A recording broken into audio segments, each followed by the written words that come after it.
நமது மீட்பரும் இரட்சகருமாகிய இயேசு கிறிஸ்துவின் கிருபையும் இரக்கமும் உங்கள் அனைவரோடும் இருக்கட்டும். வாசிக்கலாம் 2 கொரிந்தியர்ல 3ஆம் அதிகாரம் வசனம் 18. 2 Corinthians 3:18.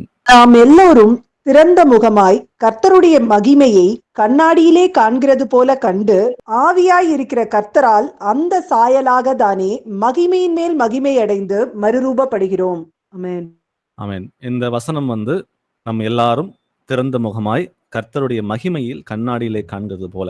இப்போ நம்ம திறந்த முகமாக எந்த ஒரு முக்காடுமே இல்லாம கர்த்தராக இயேசு கிறிஸ்துவை அவரோட புத்திர சுகாரத்தின் ஆவி நமக்கு தந்திருக்கிறார். அதன் மூலமாக அவரை நமக்கு பாவங்களை கழுவி சுத்திகரித்து அவரோடு கூட உன்னதங்களை உட்காரவும் வைத்து அவருடைய பிள்ளைகளாக மாற்றி நமக்கு எவ்வளவோ ஸ்லாக்கியத்தை கொடுத்திருக்கிறார். அவர் சொல்வது போல இந்த இடத்துல அந்த முக்காடு எடுக்கப்பட்டு கர்த்தருடைய மகிமையை நாம் கண்ணாடியிலே காண்கிறது போல நம்ம கண்ணாடி முன்னாடி நிற்கும் பொழுது நான் பார்க்காம கர்த்தராக இயேசு கிறிஸ்துவை பார்ப்பதை போலவே இருக்க வேண்டும் என்று அவர் விரும்புகிறார். அது மாத்திரமல்ல, ஆவியா இருக்கிற கர்த்தரால் அந்த சாயலாகத்தானே மகிமையின் மேல் மகிமை அடைந்து மறுரூபப்படுகிறோம். அப்போ நம்ம மறுரூபம் ஆகணும் என்பது கர்த்தருடைய சித்தமாக இருக்கிறது. அது நம்மால் கூடாத காரியம். ஆனால் பரிசுத்த ஆவியானுடைய துணையோட நம்ம மகிமையின் மேல் மகிமை அடைந்து, அதாவது பரிசுத்தமுள்ள பிள்ளைகளாக இருக்கிற நாம் இன்னும் மேலும் பரிசுத்தமுள்ள பிள்ளைகளாக மறுரூபம் ஆக வேண்டும் என்று கர்த்தர் விரும்புகிறார். இந்த ஒரு வசனம் பார்க்கும் பொழுது இது ஒரு மேப் மாதிரி நம்ம ஆவிக்குரிய வாழ்க்கையில நம்ம எந்தெந்த காரியங்களை முன்னேறி வரணும்ன்ற காரியங்களை புரிந்துகிற விதமாக இது நமக்கு ஒரு ஸ்பிரிச்சுவல் அந்த சேஞ்சஸ் என்னென்ன கொண்டு வரணுமோ ஒரு மேப் நமக்கு இந்த காட்டுகிறது போல இருக்கிறது.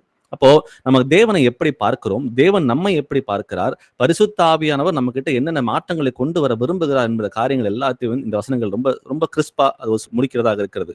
ஸோ நமக்கு எல்லாருக்கும் தெரிந்த ஒரு விஷயம், நம்ம இயேசு கிறிஸ்துவை போலவே இந்த பூமியிலே ஜீவனம் பண்ண வேண்டும் என்று கர்த்தர் விரும்புகிறார் என்பதை நம்ம எல்லாரும் அறிந்த பிள்ளைகளாக இருக்கிறோம். ஸோ இன்னைக்கும் கூட நம்ம இந்த பைபிள் சொல்ற தலைப்பு என்ன அப்படின்னா, இயேசு கிறிஸ்துவை பிரதிபலிக்கிற பிள்ளைகளாக, த ரிஃப்ளெக்ஷன் ஆஃப் ஜீசஸ். அவர் எப்படி இந்த பூமியில வாழ்ந்தாரோ அதை நம்ம புரிந்து கொண்டு நாமும் கூட அவரை போலவே அந்த clone of Jesus, the reflection of ஜீசஸா நம்ம மாறணும், அதை போல் நடக்கணும் என்ற அந்த ஒரு கருத்தோட நம்ம இன்னைக்கு வசனங்களை தியானிக்க போகிறோம். ஆனா உண்மையாகவே நம்ம வாழ்ந்து கொண்டிருக்கிற இந்த காலகட்டத்துல இயேசுவை நம்ம பிரதிபலிக்கிற பிள்ளைகளாக நம்ம இருக்கிறோமா? எந்தெந்த காரியங்கள்ல நம்ம பிரதிபலிக்காம இருக்கிறோம்? அப்ப நம்ம எல்லாவற்றுக்கும் சொல்யூஷன், அதாவது இயேசுவை போல மாறுவதற்குரிய அந்த எப்படி வாழணும்ன்ற அந்த காரண காரியங்கள் எல்லாமே வசனத்துல நமக்கு கொடுக்கப்பட்டிருக்கிறது. அதை புரிந்து கொண்டு அதன்படி நடந்து கொண்டிருக்கிறோமா என்பதை நம்ம நிதானித்தறிவோம். ஸோ இன்னைக்கு நம்ம தியானிக்க போற அந்த தலைப்போட சேர்த்து முதல்ல அந்த வாசித்த வார்த்தை, நாம் எல்லாரும் திறந்த முகமாய் அப்படின்னு சொல்லி வாசிச்சோம். அப்போ நமக்குள்ள கர்த்தரை அறிவதற்கு முன்பாக நம்ம எல்லாரும் புறஜாதிகளாக இருந்தோம். அவர் யாருன்னு நமக்கு தெரியாம இருந்தது. நம்ம பாவத்திலே வாழ்ந்து கொண்டிருந்தோம். ஆனா இன்றைக்கு அவரை சொந்த ரட்சகராக ஏற்றுக்கொண்டு நம்ம பாவங்களை கழுவி நம்மை சுத்திகரித்து அவர் பிள்ளைகளாக நம்ம மாத்திருக்கிறார். ஸோ அவர் யார் என்பது அந்த வெளிப்பாடுகளை நம்ம அனைவருக்கும் கர்த்தர் கொடுத்திருக்கிறார். அப்போ ஸ்பிரிச்சுவலா நமக்கு ஏதாவது பேரியர் இருக்குதா? இன்னும் கர்த்தரை அறிகிற அறிவில் நம்ம விருத்தி அடையாம இருக்குதற்கு ஏதாவது பேரியர்ஸ் இருக்கா அப்படின்றத நம்ம நிதானித்து பார்ப்போம். ஸோ சங்கீதம் 139:23 வாசிக்கலாம். Psalms 139:23. தேவனே, என்னை ஆராய்ந்து என் இருதயத்தை அறிந்து கொள்ளும், என்னை சோதித்து என் சிந்தனைகளை அறிந்து கொள்ளும். ஆமென். ஆமென். சோ இந்த இடத்துல சங்கீதக்காரன் எழுதுவது போல, தேவனே என்னை ஆராய்ந்து என் இருதயத்தை அறிந்து கொள்ளும். அப்போ இன்விடேஷன் ஃபார் அன் இன்ஸ்பெக்ஷன். அதாவது ஆண்டவரே, நீங்க நான் உங்களை இன்வைட் பண்றேன், நீங்க என்கிட்ட என் இருதயத்துல என்ன இருக்கு, என் இருதயத்தை நீங்க ஆராய்ந்து பாருங்க, என் இருதயத்துல எந்தெந்த காரியங்கள் இருக்குன்னு எனக்கு வெளிப்படுத்தி நீங்க காட்டுங்க. ஆண்டவர் ஒருபோதும் வெட்கப்படுத்த போறது கிடையாது. ஆனா நமக்கு உள்ள இருக்கிற அந்த காரியங்கள் என்னவோ, அவருக்கு பிரியமில்லாத காரியங்கள் என்னவோ அதை வெளிப்படுத்தி காட்டும் போது நம்மை நாமே நிதானிப்பதற்கு அது ஏதுவாக இருக்கிறது. அதே போலதான் சொல்றாரு, என்னை சோதித்து என் சிந்தனைகளை அறிந்து கொள்ளும். ஸோ ஹானஸ்டான, உண்மையாகவே ஆண்டவர்கிட்ட கேட்டுட்டு, ஆண்டவரை எங்கெல்லாம் என் இருதயம் உமக்கு விரோதமாக இருக்கிறது, அதை ஆராய்ந்து எனக்கு நீங்க வெளிப்படுத்தி காட்டுங்க ஆண்டவரேன்னு சொல்லிட்டு அவரை சார்ந்து இருக்க வேண்டும் என்றே விரும்புகிறார். அந்த நம்ம வாசிக்கிறோம் பாத்தீங்களா, மனுஷனே உன் சுய புத்தியின் மேல் சாராமல் உன் முழு இருதயத்தோடு கர்த்தரில் நம்பிக்கையாயிருந்து உன் வழிகளில் எல்லாம் அவரை நினைத்துக்கொள். அப்போ ஆண்டவர் விரும்புற காரியம் என்னன்னா, மனுஷன் இண்டிபெண்டா இருக்க வேண்டாம், நீ டிபெண்டா என்கிட்ட வா அப்படின்னு தான் கர்த்தர் விரும்புகிறார். ஆனா உலகம் நமக்கு வந்து அப்படியே ஆப்போசிட்டா சொல்லிக் கொடுக்குது. ஆனா கர்த்தர் விரும்புகிற காரியம் என்னன்னா, நம்ம தேவனுடைய ஞானத்தின் மேல் வந்து அது தேவனுடைய ஞானத்தை பற்றி புரிந்து கொண்டு அவரை சார்ந்திருந்து அவர் என்ன என் இருதயத்துல அவருக்கு வேதனை உண்டாக்கத்தக்க வழி எது இருக்குதோ அதை நீங்க வெளிப்படுத்தி காட்டுங்க ஆண்டவரே. உண்மையாகவே அவரை நம்ம நோக்கி கூப்பிடும் பொழுது நமக்கு அநேக காரியங்களை கர்த்தர் வந்து வெளிப்படுத்தி காட்டுகிற தேவனாக இருக்கார். அப்ப நம்ம என்ன பண்ணலாம்? இந்த வசனத்தை வாசிச்சிருக்கோம் இன்னைக்கு. ஏன்னா நம்ம நிறைய வசனங்களை வாசிக்கிறோம், நிறைய வசனங்களை காதுகளுக்கு வந்து எட்டுகிறது, நம்ம நிறைய தியானிக்கிறோம், நம்ம நிறைய அதிகாரங்களை வாசிக்கிறோம் ஒவ்வொரு நாளும். அப்போ இதை வந்து மேலோட்டமாக நம்ம வாசிக்கிற பிள்ளைகளாக இல்லாம அந்த அந்த ஒரு வசனத்தை வாசிச்சா கூட அந்த வசனத்தை வந்து வாழ்க்கையில எப்படி இம்ப்ளிமெண்ட் பண்றது அப்படின்ற அந்த உணர்வோட வசனங்களை வாசிக்கும் போது மட்டும்தான் நமக்கு அது பிரயோஜனம் உள்ள வசனங்களாக இருக்கும். அப்ப இன்னைக்கு சங்கீதம் 139:23 சொல்லுகிற பிரகாரமாக தேவனே என்னை ஆராய்ந்து என் இருதயத்தை அறிந்து கொள்ளும், என்னை சோதித்து என் சிந்தனைகளை அறிந்து கொள்ளும் என்ற அந்த வார்த்தைகளை வந்து நாம் எல்லாரும் ஒருமனப்பட்டு கர்த்தராக இயேசு கிறிஸ்துவிடம் உண்மையாகவே நம்ம நோக்கி கேட்கும் பொழுது ஏதோ ஒரு விஷயத்த நீங்க கேளுங்க. இன்னைக்கு ஆண்டவரே ஏதாவது ஒரே ஒரு காரியத்தை நீங்க எனக்கு வெளிப்படுத்தி காட்டுங்கப்பா, என்னை ஆராய்ந்து நீங்க வந்து சொல்லுங்க ஆண்டவரே, எந்த மாற்றத்தை நான் கொண்டு வர வேண்டியது இருக்குன்னு நீங்க காட்டுங்கன்னு சொல்லிட்டு நம்ம கேட்கிற பிள்ளைகளாக நம்ம மாறும் பொழுது நம் ஜெபத்திற்கு அவர் பதில் அளிக்கிற தேவனாகவே இருக்கிறார். வாசிப்போம் சங்கீதம் 51:10. Psalms 51:10. தேவனே, சுத்த இருதயத்தை என்னிலே சிருஷ்டியும், நிலைவரமான ஆவியை என் உள்ளத்திலே புதுப்பியும். ஆமென். ஆமென். சோ இந்த சங்கீதமும் நம்ம வாசிக்கும் பொழுது சுத்த இருதயத்தை என்னிலே சிருஷ்டியும்னு கேட்கறதுக்கு முன்பாக பாவங்களை அறிக்கையிடுகிற பிள்ளைகளாக நம்ம எல்லாரும் இருக்கிறோம். அப்ப நம்ம எல்லாரும் பாவிகள் தான். நமக்குள்ள அநேக காரியங்கள் வந்து கர்த்தருக்கு பிரியம் இல்லாம இருக்கிறது. அதுதான் இப்ப சங்கீதம் வந்து 139:23 கேட்டது போல என்னை ஆராய்ந்து பாருங்க ஆண்டவரேன்னு கேட்கும் பொழுது அவர் ஆராய்ந்து ஏதோ ஒரு காரியத்தை நம்ம வெளிப்படுத்தி காட்டுகிறார். இது சரியில்லை தம்பி, இது மாத்திக்கோ அப்படின்னு சொல்லி நம்ம காட்டுகிறார். அப்ப அது காட்டும் பொழுது அந்த பாவங்களை அறிக்கையிட்ட பிறகு இந்த வசனம் சொல்லுகிற பிரகாரமாக சுத்த இருதயத்தை என்னிலே சிருஷ்டியும், நிலைவரமான ஆவியை என்னிலே புதுப்பியும் ஆண்டவரே அப்படின்னு சொல்லிட்டு நம்ம அவரிடம் சார்ந்து அவரிடம் உதவி கேட்கும் பொழுது அவர் நமக்கு உதவி செய்கிற தேவனாக இருக்கிறார். நம்ம வந்து மனுஷனாக இருக்கிறதுனால நிறைய டிப்ஸ் அண்ட் ட்ரிக்ஸ் நம்ம வந்து வச்சிருப்போம். இந்த காரியத்துக்கு வந்து இது செஞ்சா நம்ம தப்பிச்சுக்கலான்ற மாதிரி மனுஷன் தன்னுடைய சுய மூளையை பயன்படுத்தி கொண்டு அதுல விட்டு வெளியே வரத்துக்கு அவன் போராடினாலும், ஆனா வசனம் அப்படி சொல்லவே இல்லை. வசனம் தேவனை சார்ந்தே இருக்க வேண்டும் என்று நமக்கு கற்பிக்கிறது. தேவனே சுத்த இருதயத்தை என்னை சிருஷ்டியும் ஆண்டவரே, நிலைவரமான ஆவியை எனக்கு வந்து கொடுங்க ஆண்டவரேன்னு சொல்லிட்டு அந்த இருதயத்தையும் அந்த ஆவியையும் அந்த அந்த மருவம் ஆக்குவதற்கு கர்த்தரிடம் உதவி கேட்கும் பொழுது அவரே நமக்கு உதவி செய்கிற தேவனாக இருக்கிறார். ஆனா வெளிப்புறமாக மற்றவங்க பார்ப்பாங்க, அதனால நான் வந்து சரியா இருக்கணும்ன்ற மாதிரி இந்த வெளிப்புறமான ஒரு பிஹேவியரல் ஸ்கில்லா இல்லாம உட்புறமாக நம்முடைய இருதயமும் நம்முடைய ஆவியும் அது கர்த்தருக்கு பிரியமாக நடக்க வேண்டும். அது எப்படி நடக்கணும் அப்படின்னா அவரிடமே கேட்கும் பொழுது அவர் நமக்கு அந்த உதவியை செய்கிற தேவனாக இருக்கிறார். இப்ப சங்கீதம் 139 பார்த்தது போல அவனை ஆராய்ந்து பாருங்க ஆண்டவரேன்னு சொல்லி கேட்கும் பொழுது அவர் ஆராய்ந்து இந்த காரியம் சரியில்லைன்னு சொல்லி சொல்லுகிறார். அதை சொல்லும் பொழுது அந்த பாவத்தை அறிக்கையிடுகிறோம். அந்த பாவத்தை அறிக்கையிட்ட பிறகு அதை மேற்கொண்டு நம்ம வந்து பரிசுத்தம் உள்ள பிள்ளைகளாக மாறுவதற்கு அவரிடமே மீண்டும் உதவியை கேட்கும் பொழுது அவரே நமக்கு ஒரு இருதயத்திலே நம்ம சுத்த இருதயத்தை சிருஷ்டித்து ஒரு நிலைவரமான ஆவியை நமக்கு கொடுக்க தேவனாக அவர் மாறுகிறார் என்பதை நம்ம பார்க்கிறோம். அப்போ இது ஒரு ஆன்கோயிங் ஒரு ஆக்டிவிட்டி.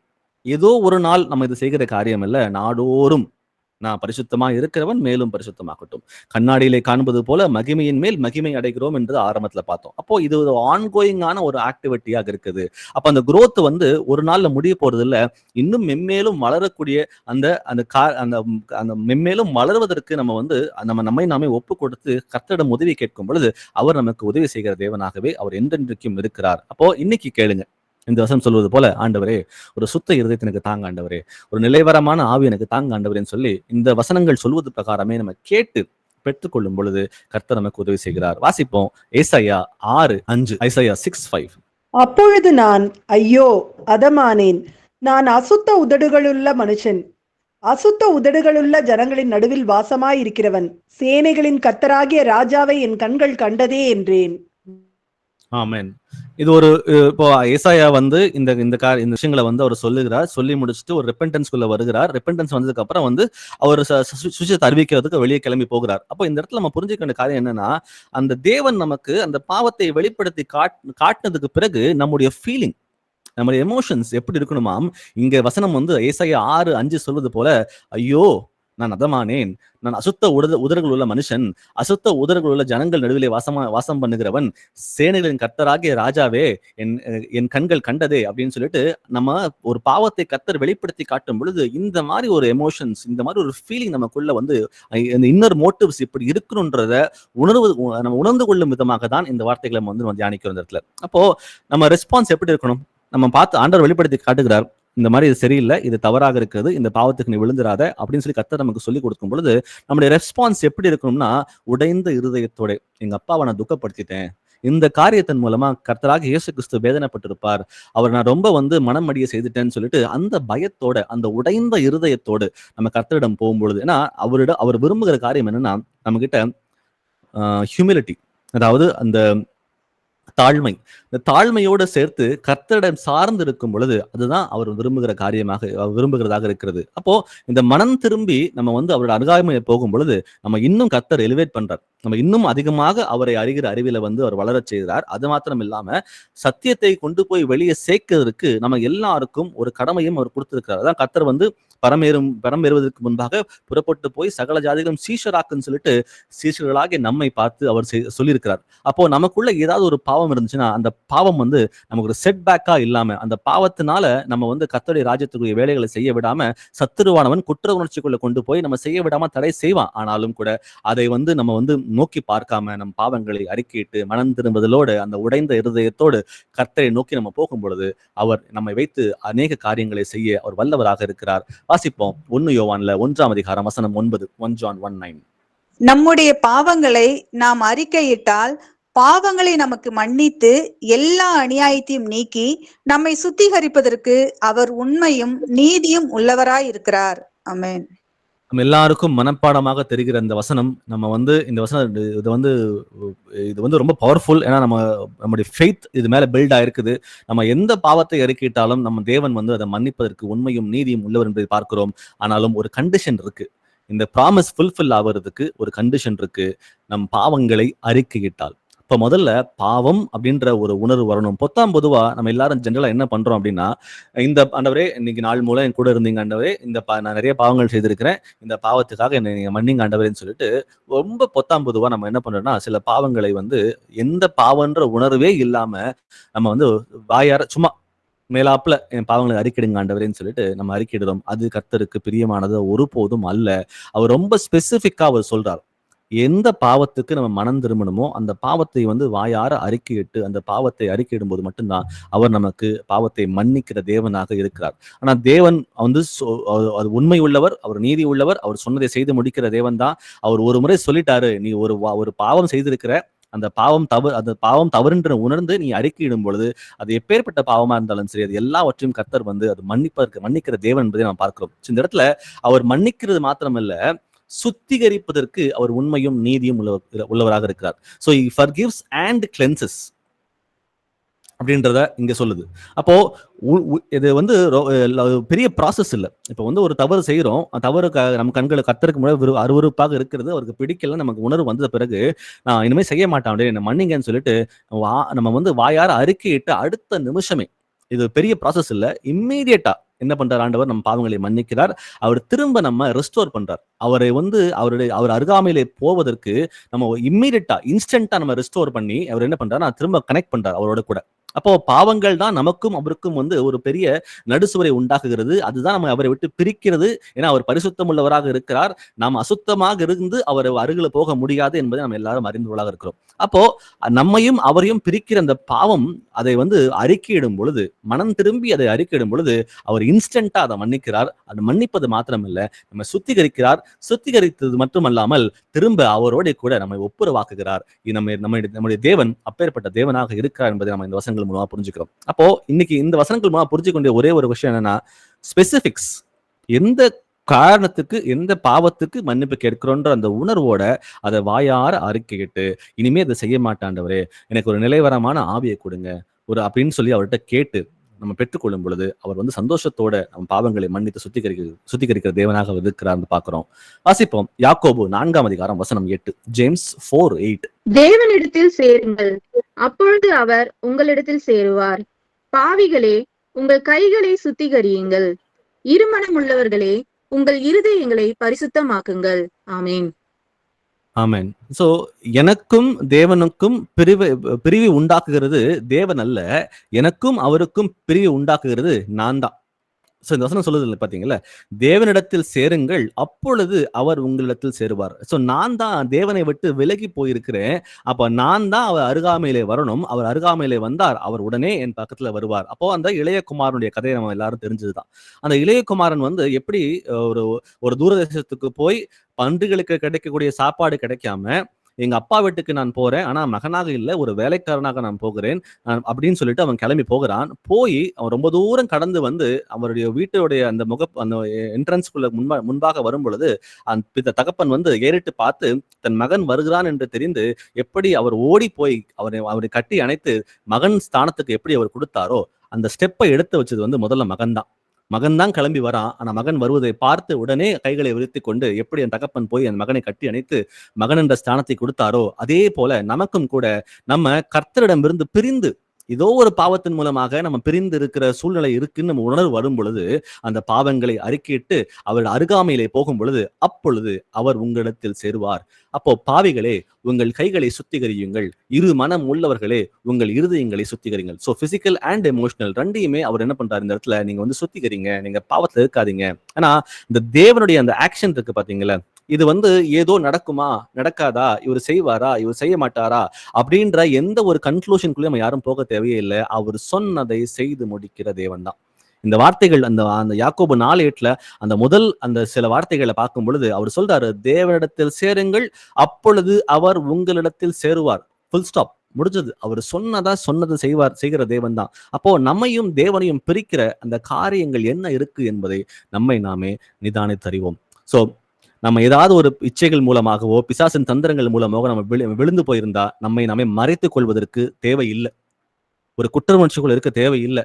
ஆனா என்றைக்கு இது பாவம் என்பதை கர்த்தர் வெளிப்படுத்தி காட்டுகிறாரோ அந்த நிமிஷமே அவரிடம் போய் நம்ம பாவங்களை அறிக்கையிடும் பொழுது அவர் நம் பாவங்களை மன்னிக்கவும் செய்கிறார், நம்மை சுத்திகரிக்கவும் செய்கிறார், மீண்டும் அவருடைய கூட ஒப்புரவும் ஆக்குற தேவனாக அவர் இருக்கிறார் என்று பார்க்கிறோம். எபிரேயர் 4:16 வாசிக்கலாம். Hebrews 4:16.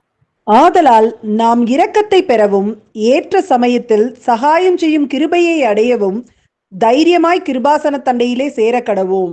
ஆமென். தைரியமாக அப்படின்னு சொல்லி போட்டிருக்கு இந்த இடத்துல. So come with confidence. நமக்கு அப்பா கிட்ட போனா அவர் எப்பயுமே நம்ம மன்னிப்பார் அப்படின்ற அந்த கம்ப்ளீட் கான்ஃபிடன்ஸ் நமக்கு நிச்சயமாக தேவை. நம்ம எப்பெல்லாம் உதவி தேவையோ அப்பெல்லாம் கர்த்தர் நமக்கு என்ன உதவின்னு தெரிஞ்சு நமக்கு உதவி செய்கிறதாக இருக்கிறார். அப்போ நம்ம பயப்பட தேவையில்லை. இப்போ ஒருவேளை பாவத்தின் மூலமாக நம்ம விழுந்து போயிருந்தோம்னா கூட அந்த இடத்துல ஒரு மனமாற்றம் அடைகிறேன். நான் கர்த்தர் இறங்கி வந்தது பாவிகளை ரட்சிக்கத்தான். ஆனா don't take this for granted. நான் ஒவ்வொரு முறையும் நான் பாவம் செஞ்சா கர்த்தர் என்னை மன்னிப்பாருன்ற அந்த எண்ணங்களோட பாவம் செய்து கொண்டு இருக்கிற பிள்ளைகளாகவே கர்த்தர் நம்மை அழைக்கவே இல்லை. நம்ம குழந்தைகள் அல்ல. நம்ம எல்லாரும் குழந்தைகளாக இருந்த காலகட்டம் உண்டு. ஆனாலும் கூட குழந்தைகளாக இருந்து இன்னைக்கு நம்ம அடல்ட்டாக மாறிட்டு இருக்கோம். மெச்சோர்ட் கிறிஸ்டியனா நம்ம வளர்ந்துட்டு இருக்கிறோம். அப்போ மீண்டும் அந்த சின்ன பிள்ளைகளை போலவே நம்ம பாவம் செய்து கொண்டு திரும்ப மன்னிப்பு கேட்டுக்கிட்டு நம்ம வாழ்ந்து கொண்டிருப்பது கர்த்தர் நம்ம அழைக்கல. நம்ம தைரியமாக அவரிடம் போய் சென்று, ஆண்டவரே தப்பு தான் செஞ்சுட்டு ஆண்டவரே என்ன மன்னிங்க, ஆனா இனிமே இதை செய்ய மாட்டேன், இனிமே ஒருபோதும் உங்களை துக்கப்படுத்த மாட்டேன்னு சொல்லிட்டு அவரிடம் தைரியமாக நம்ம செய்யும் பொழுது வசனம் சொல்கிறது, ஆதலால் நாம் இரக்கத்தை பெறவும் ஏற்ற சமயத்தில் சகாயம் செய்யும் கிருபை அடையவும் தைரியமாக கிருபாசன தண்டையிலே சேர கடவோம். நமக்கு எப்ப உதவி தேவையோ அந்த உதவிக்கு அவரிடம் போய் நிற்கும் பொழுது, தைரியமாக நிற்கும் பொழுது அந்த உதவியை அவர் செய்கிற தேவனாகவே இருக்கிறார். இப்ப நம்ம பார்த்த தலைப்பு திறந்த முகமாக. எந்த ஒரு ஸ்பிரிச்சுவல் பேரியர்ஸ் நமக்குள்ள இருந்தாலும் சரி, அதை பத்தி கவலைப்படாம அந்த பேரியர்ஸ் எல்லாத்தையும் உடைச்சு போட்டுட்டு நம்ம தேவனை திறந்த முகமாக நம்ம காண வேண்டும். ஆரம்பத்துல 2 கொரிந்தியர்ல 3:18 வாசிச்சோம். அது நாம் எல்லாரும் திறந்த முகமாய் கர்த்தருடைய மகிமையை கண்ணாடியிலே காண்கிறது போல கண்டு ஆவியாய் இருக்கிற கர்த்தரால் அந்த சாயலாகத்தானே மகிமையின் மேல் மகிமை அடைந்து மறுரூபமாகிறோம். சோ முதல்ல நமக்குள்ள ஏதாவது ஒரு முக்காடு இருக்குதான்னு நிதானிச்சு பாருங்க. ஒருவேளை அந்த பாவங்கள் தடையா இருந்துச்சு அப்படின்னா நம்ம கர்த்தர் நம்ம எல்லாரும் அவரை திறந்த முகமாக பார்க்க வேண்டும். திறந்த முகமாக பார்ப்பதற்கு ஏதாகிலும் தடை இருந்ததே என்றால் அந்த பாவங்களை உணர்ந்து அதை அறிக்கையிட்டு அதை உணர்ந்து கொள்வதற்கு அவரிடமே உதவி கேட்டு அவர் நிலைவரமான ஆவியை கொடுங்க ஆண்டவரேன்னு சொல்லி கேட்டு பெற்றுக்கொண்டு அந்த பாவங்களை அறிக்கையிட்டு மனம் திரும்பும் பொழுது கர்த்தர் நம்மை அவரோட கூட ஒப்புரவாக்குற தேவனாக இருக்கிறார். இது முதல் ஸ்டெப். 2வதாக கண்ணாடியிலே காண்கிறது போல அப்படின்னு சொல்லி வாசிச்சோம். அப்போ அதை குறித்து தியானிச்சு பார்க்கலாம். நம்ம இயேசு கிறிஸ்துவை போலவே மாற வேண்டும். இந்த பூமியில ஜீவனம் பண்ணுகிற நாம் எல்லாரும் நான் மரித்தேன் ஆயினும் பிழைத்திருக்கிறேன், நான் அல்ல கிறிஸ்துவே எனக்குள் பிழைத்திருக்கிறார் என்ற வசனங்களை வாசிக்கிறோம். அப்போ பழைய மனுஷனாகிய நான் இன்னும் உயிரோட இல்ல, நான் புதிய மனுஷனாக இருக்கிறேன். நான் பிழைத்திருக்கிறது எனக்காக இல்லை, என் மாம்சத்தோட கிரியைகளை நிறைவேற்றுவதற்காக அல்ல. இயேசு கிறிஸ்து என்னை கொண்டு இந்த பூமியில என்ன செய்ய சித்தமாக இருக்கிறாரோ அந்த காரியங்களை மாத்திரம் நடப்பிப்பதற்கு நான் ஆயத்தப்படுகிறேன் என்ற அந்த உணர்வோடு நாம் எல்லாரும் பாவங்களுக்கு செத்து நீதிக்கு பிழைத்திருக்கிறோம். அப்போ நம்ம செய்கிற காரியங்கள் மூலமாக தன்னுடைய மாம்சத்துக்குரிய எண்ணங்களை மேலோக்கி அதை நிறுத்தி வைத்து அதற்கு முக்கியத்துவம் தந்து அதன்படி வாழ நாம் யாரும் அழைக்கப்படவே இல்லை. இந்த வசனம் சொல்லுகிற பிரகாரமாக கண்ணாடியிலே காண்கிறது போல இயேசு கிறிஸ்துவை பதிவளிக்கிற பிள்ளைகளாக நம்ம வாழ வேண்டும். வாசிப்போம் அதை குறித்து. யோவான் 1:14, John 1:14. அந்த வார்த்தை மாம்சமாகி கிருபையினாலும் சத்தியத்தினாலும் நிறைந்தவராய் நமக்குள்ளே வாசம் பண்ணினார். அவருடைய மகிமையை கண்டோம். அது பிதாவுக்கு ஒரே பேரானவருடைய மகிமைக்கு ஏற்ற மகிமையாகவே இருந்தது. ஆமென். நாம எப்படி வாழணும் அப்படின்றத கர்த்தர் விரும்புகிறார். அவர் விரும்புகிற தேவன் மாத்திரம் இல்ல, இப்படிதான் வாழ்ந்து காட்டுவேன்னு சொல்லி வாழ்ந்து காட்டிட்டும் நமக்கு போயிருக்கிறார். அதான் சொல்லுது இந்த வசனம், அது பிதாவுக்கு ஒரே பேரானவருடைய மகிமைக்கு ஏற்ற மகிமையாகவே அது இருக்கிறது. அப்போ அவர் பிதாவிடம் இருந்து பெற்றுக்கொண்ட இந்த காரியங்களை அவர் என்ன பண்றாரு, அவர் என்ன கண்டாரோ அதே போல தானும் செஞ்சு காட்டுறேன்னு சொல்றாரு இந்த இடத்துல. சோ அந்த வார்த்தை மாம்சமாகி கிருபையினாலும் சத்தியத்தினாலும் நிறைந்தவராய் நமக்குள்ளே வாசம் பண்ணினார். அவருடைய மகிமையை கண்டோம். அது பிதாவுக்கு ஒரே பேரானவருடைய மகிமைக்கு ஏற்ற மகிமையாகவே இருக்கிறது. அப்போ அந்த ஸ்பிரிச்சுவல் growth நமக்கு வேணும் அப்படின்னா நம்ம இயேசு கிறிஸ்துவை போலவே மாறினா மட்டும்தான் அந்த ஸ்பிரிச்சுவல் growth நம்மளால அட்டைன் பண்ண முடியும். அப்போ இங்கிலீஷ் சொல்லுவாங்க பாத்தீங்களா, we become what we see.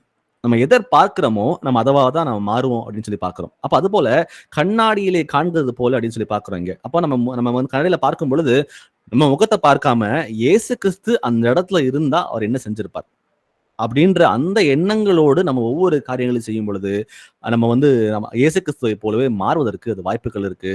வாசிப்போம். யாக்கோபு 1:23, James 1:23. எண்ணத்தினால் எனில் ஒருவன் திருவசனத்தை கேட்டும் அதன்படி செய்யாதவனானால் கண்ணாடியிலே தன் சுபாவ முகத்தை பார்க்கிற மனுஷனுக்கு ஒப்பாயிருப்பான். ஆமீன். சோ இப்பதான் நம்ம டிஸ்கஸ் பண்ணோம் என்னன்னா we become what we see. அப்போ இந்த வசனம் சொல்லுகிறது, எண்ணத்தினால் எனில் ஒருவன் திருவசனத்தை கேட்டும் அதன்படி செய்யாதவனானால் கண்ணாடியிலே தன் சுபாவ முகத்தை பார்க்கிற மனுஷனுக்கு ஒப்பாயிருக்கிறான். அப்போ வசனங்கள் நம்ம யார் என்பதை ரொம்ப அப்பட்டமாக ரொம்ப கிளியராக நமக்கு வெளிப்படுத்தி காட்டுகிறது. ஒரு வசனத்தை வாசிக்கிறோம், அது இருபுறமும் கருக்குள்ள பட்டயம். அந்த பட்டயமாக இந்த வார்த்தை வாசிக்கும் பொழுது இது நீ பண்றது தப்பு, இது எனக்கு பிரியமானது இல்லை அப்படின்னு சொல்லிட்டு அந்த வசனங்கள் நமக்கு ஒவ்வொரு நாளும் நம்மை கண்டித்து உணர்த்தி கொண்டே வருகிறது. அப்போ நம்ம என்ன பண்றோம், அதை கேட்டு அதன்படி வாழ்க்கையை மாற்றி கொண்டு வருகிறோமா, இல்ல அந்த வார்த்தையை அப்படியே வாசிச்சுட்டு இது பாவம்தான், இது புரியுது, ஆனா இதை மேற்கொள்ள முடியலன்னு சொல்லிட்டு அதை மேற்கொள்ளாம நம்ம அப்படியே இருந்துட்டு இருக்கிறோமா? இதுக்கு பேர் தான் டிசப்ஷன், செல்ஃப் டிசப்ஷன். ஒரு விஷயம் வெளிப்பட்டும் கூட நம்ம அதை மாற்றத்தை கொண்டு வரத்துக்கு என்னால முடியல, நான் மாற்றத்தை கொண்டு வர மாட்டேன் அப்படின்னு சொல்லிட்டு நம்மை நாமே வஞ்சித்துக் கொள்ளுகிற காரியம் இட் இஸ் த கிரேட்டஸ்ட் டிசப்ஷனாக இருக்கிறது. அப்போ அந்த வஞ்சனைக்குள்ள போகிற பிள்ளைகளாக இல்லாம சம்டைம்ஸ் இப்போ ஒரு எக்ஸாம்பிள் எடுத்துக்கங்களேன், நம்ம கண்ணாடியில போய் மூஞ்ச பாக்குறோம், மூஞ்சி தலையை சீவுறோம், பொட்டு வைக்கிறோம், பூ வைக்கிறோம், நம்ம நிறைய காரியங்களை செய்யறோம். மென் ஒரு மாதிரி, விமன் ஒரு மாதிரியும் we admire ourselves in the mirror. நம்மை பார்க்கும் பொழுது நான் ஸ்மார்ட்டா இருக்கிறேன், நான் நல்லா இருக்கிறேன்னு சொல்லிட்டு ட்ரெஸ் கரெக்டா பண்ணிருக்கேன்னு சொல்லிட்டு நம்மை பார்த்து என்ன பண்றோம், நம்ம அட்மையர் பண்றோம். ஆனா அட்மையர் பண்ணிட்டு ஏதோ ஒரு ஃப்ளா இருக்கு அந்த இடத்துலன்னா நான் அப்படியே என்ன பண்ண மாட்டோம், விட்டுட்டு இப்போ மூஞ்சில ஏதோ வெள்ளையா ஒட்டிட்டு இருக்கு அப்படின்னா கண்ணாடியை பார்த்தது பிறகு அப்படியே விட்டுட்டு போயிட மாட்டோம். நம்ம என்ன பண்ணா தொடச்சி எடுத்து கிளீன் பண்ணிட்டு போறோம். அப்போ திருவசனத்தை வாசித்து நீ பண்றது தப்பு அப்படின்னு சொல்லி கர்த்தர் நம்ம வெளிப்படுத்தி காட்டியும் கூட அந்த கரையோட கூட நம்ம வெளியே போகிற பிள்ளைகளாக இருக்கிறோமா, இல்ல அந்த கரை என்னது என்று உணர்ந்து அதை தொடச்சிட்டு சுத்திகரிக்கப்பட்டு கர்த்தருக்கு பிரியமான பிள்ளைகளாக நம்ம மாறுகிறோம் இருக்கிறோமா என்பதை நம்மை நாமே நிதானித்தறிவோம். ஏன்னா நிறைய காரியங்கள்ல மனம் மாறி வந்திருக்கிறோம், ஆனாலும் கூட மகிமையின் மேல் மகிமை அடையணும்.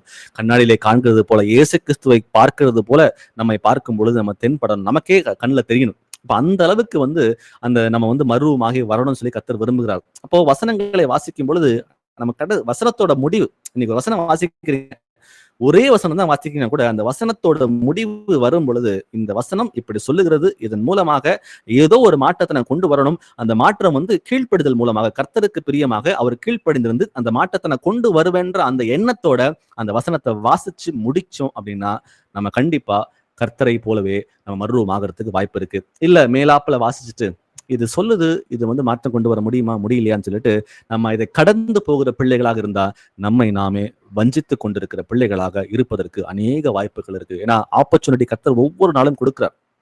அது ரொம்ப ஈஸியா எடுத்துக்காம, ஏன்னா அந்த கேட்டுக்கு போகிற வாசல் வந்து வழி விசாலமாக இருக்கிறது, ஜீவனுக்கு வழி குறுகலாக இருக்கிறது. இது நமக்கு தெரிந்த வசனங்கள் தான். ஆனா அது எல்லாம் தெரிந்தும் கூட, ஏன்னா இந்த உலகத்துல இருக்கிற கிறிஸ்தவர்களுக்கு வெளிப்படாத அநேக ரகசியங்கள் எனக்கும் உங்களுக்கும் வெளிப்பட்டு இருக்கிறது.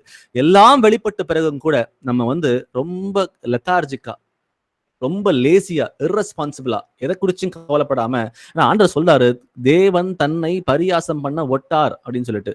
நம்ம எல்லாம் தெரிஞ்சு கூட கர்த்தர் என்ன விட்டுற மாட்டாரு, எனக்கு பாதுகாப்பாரு, என்ன கூட்டிட்டு போயிடுவான்னு சொல்லிட்டு நம்ம லெத்தார்ஜிக்கா, டேக் இட் ஃபார் கிராண்டடா இல்லாம ரொம்ப கேர்ஃபுல்லா, ஏன்னா அதான் சொல்றாரு, மோசம் போகாதிருங்கள், ஜாக்கிரதையா இருங்கள் அப்படின்னு சொல்லி, தெளிவா இருங்கள் சொல்லி கர்த்தர் நம்ம அநேக முறை எதுக்கு வந்து அலாம் கொடுக்குறாருன்னா, நம்ம விழுந்து போயிடக்கூடாது. ஏன்னா சத்ருவானவன் வந்து எந்த ரூபத்துல வந்து நம்ம வஞ்சிப்பா நமக்கு தெரியாது. ஸோ ரொம்ப கேர்ஃபுல்லா இருப்போம். ரொம்ப முக்கியமா இந்த வசனங்கள் மூலம் புரிஞ்சுக்கிறது என்னன்னா, வசனத்தை கேட்கிறவனாய் மாத்திரமல்ல, அதன்படி செய்கிற பிள்ளைகளாயும் இருந்து, அதை வந்து அந்த வசனம் முடிவுல, ஒரு வசனத்தை வாசிச்சு அது முடிவுல வந்து இந்த வசனம் இந்த ஆக்ஷன் எடுக்க சொல்லுது, இந்த ஆக்ஷன் நான் கண்டிப்பா எடுப்பேன்ற அந்த முடிவோட நம்ம வசனத்தை பைபிளை மூடி வச்சோம்னா, கண்டிப்பா நீங்களும் நானும் ரொம்ப சீக்கிரத்துல நம் வாழ்க்கையை பார்க்கும் பொழுது, நம்மை பார்க்கும் போதே நமக்கு மேன்மை பாராட்ட எங்க இடம் உண்டு. வாசிப்போம் சங்கீதம் 119:15, சாம்ஸ் 119:15. உமது கட்டளைகளை தியானித்து உமது வழிகளை கண்ணோக்குகிறேன். ஆமென். சோ தியானிப்பது அப்படின்றது வந்து it is an ongoing activity. அதான் இங்க சொல்றாரு, சங்கீதக்காரன் எழுதுறாரு, உமது கட்டளைகளை தியானித்து உமது வழிகளை கண்ணோக்கி இருக்கிறேன். அப்போ எப்பொழுதுமே எந்த காரணம் எந்த சூழ்நிலை வந்தாலும் சரி, எதை செய்தாலும் சரி, அந்த இடத்துல வசனங்களை தியானித்து இது செய்யலாமா செய்யக்கூடாதா அப்படின்ற அந்த எண்ணங்களோட அந்த ஃபோக்கஸ்டான, ஏன்னா மாம்சம் சில டைம் ஓங்கி நிற்கும், மாம்சமும் இந்த செய்யும் அப்படின்னு சொல்லும். ஆனா மாம்சத்துக்கு இடம் கொடுக்காம, ஃபிளஷுக்கு இடம் கொடுக்காம நம்ம என்ன பண்ணணுமா, கர்த்தருடைய வழிகளுக்கு வந்து இது ஃபிட் ஆகுமா, வசனத்துக்கு இது ஒத்து போகுதா, இது செய்யலாமா வேண்டாமா அப்படின்றத வந்து நம்ம உணர்ந்த பிள்ளைகளாக நம்ம இருக்கணும். ஏன்னா அடுத்ததா அந்த எபிரேயர்ல வசனம் சொல்லுது பாத்தீங்களா, உங்க பிரமாணத்தை என் இருதயத்துல எழுதுங்க ஆண்டவரேன்னு சொல்லி, அதை கேட்கிற பிள்ளைகளாக நம்ம எல்லாருமே, ஏன்னா அது ஒரு வாக்குத்தத்தம் நமக்கு, அதை வந்து கேட்டு அதை பெற்றுக்கொள்வதற்கு நம்ம எல்லா அதிகாரமும் இருக்கிறது. அப்ப நம்ம வாசிக்கிற ஒவ்வொரு வசனத்தையும், ஆண்டவரே என் இருதயத்துல இது பிரமாணமாக எழுதுங்க ஆண்டவரே அப்படின்னு சொல்லி கேட்கும் பொழுது, இருதயத்திலே பிரமாணமாக எழுதப்பட்ட அந்த வார்த்தைகள் தான் நம்மை வந்து மறுமாக்கவே போகுது. ஏன்னா வசனங்கள் உள்ள இல்லைன்னா நம்ம மறுமாக்க முடியாது.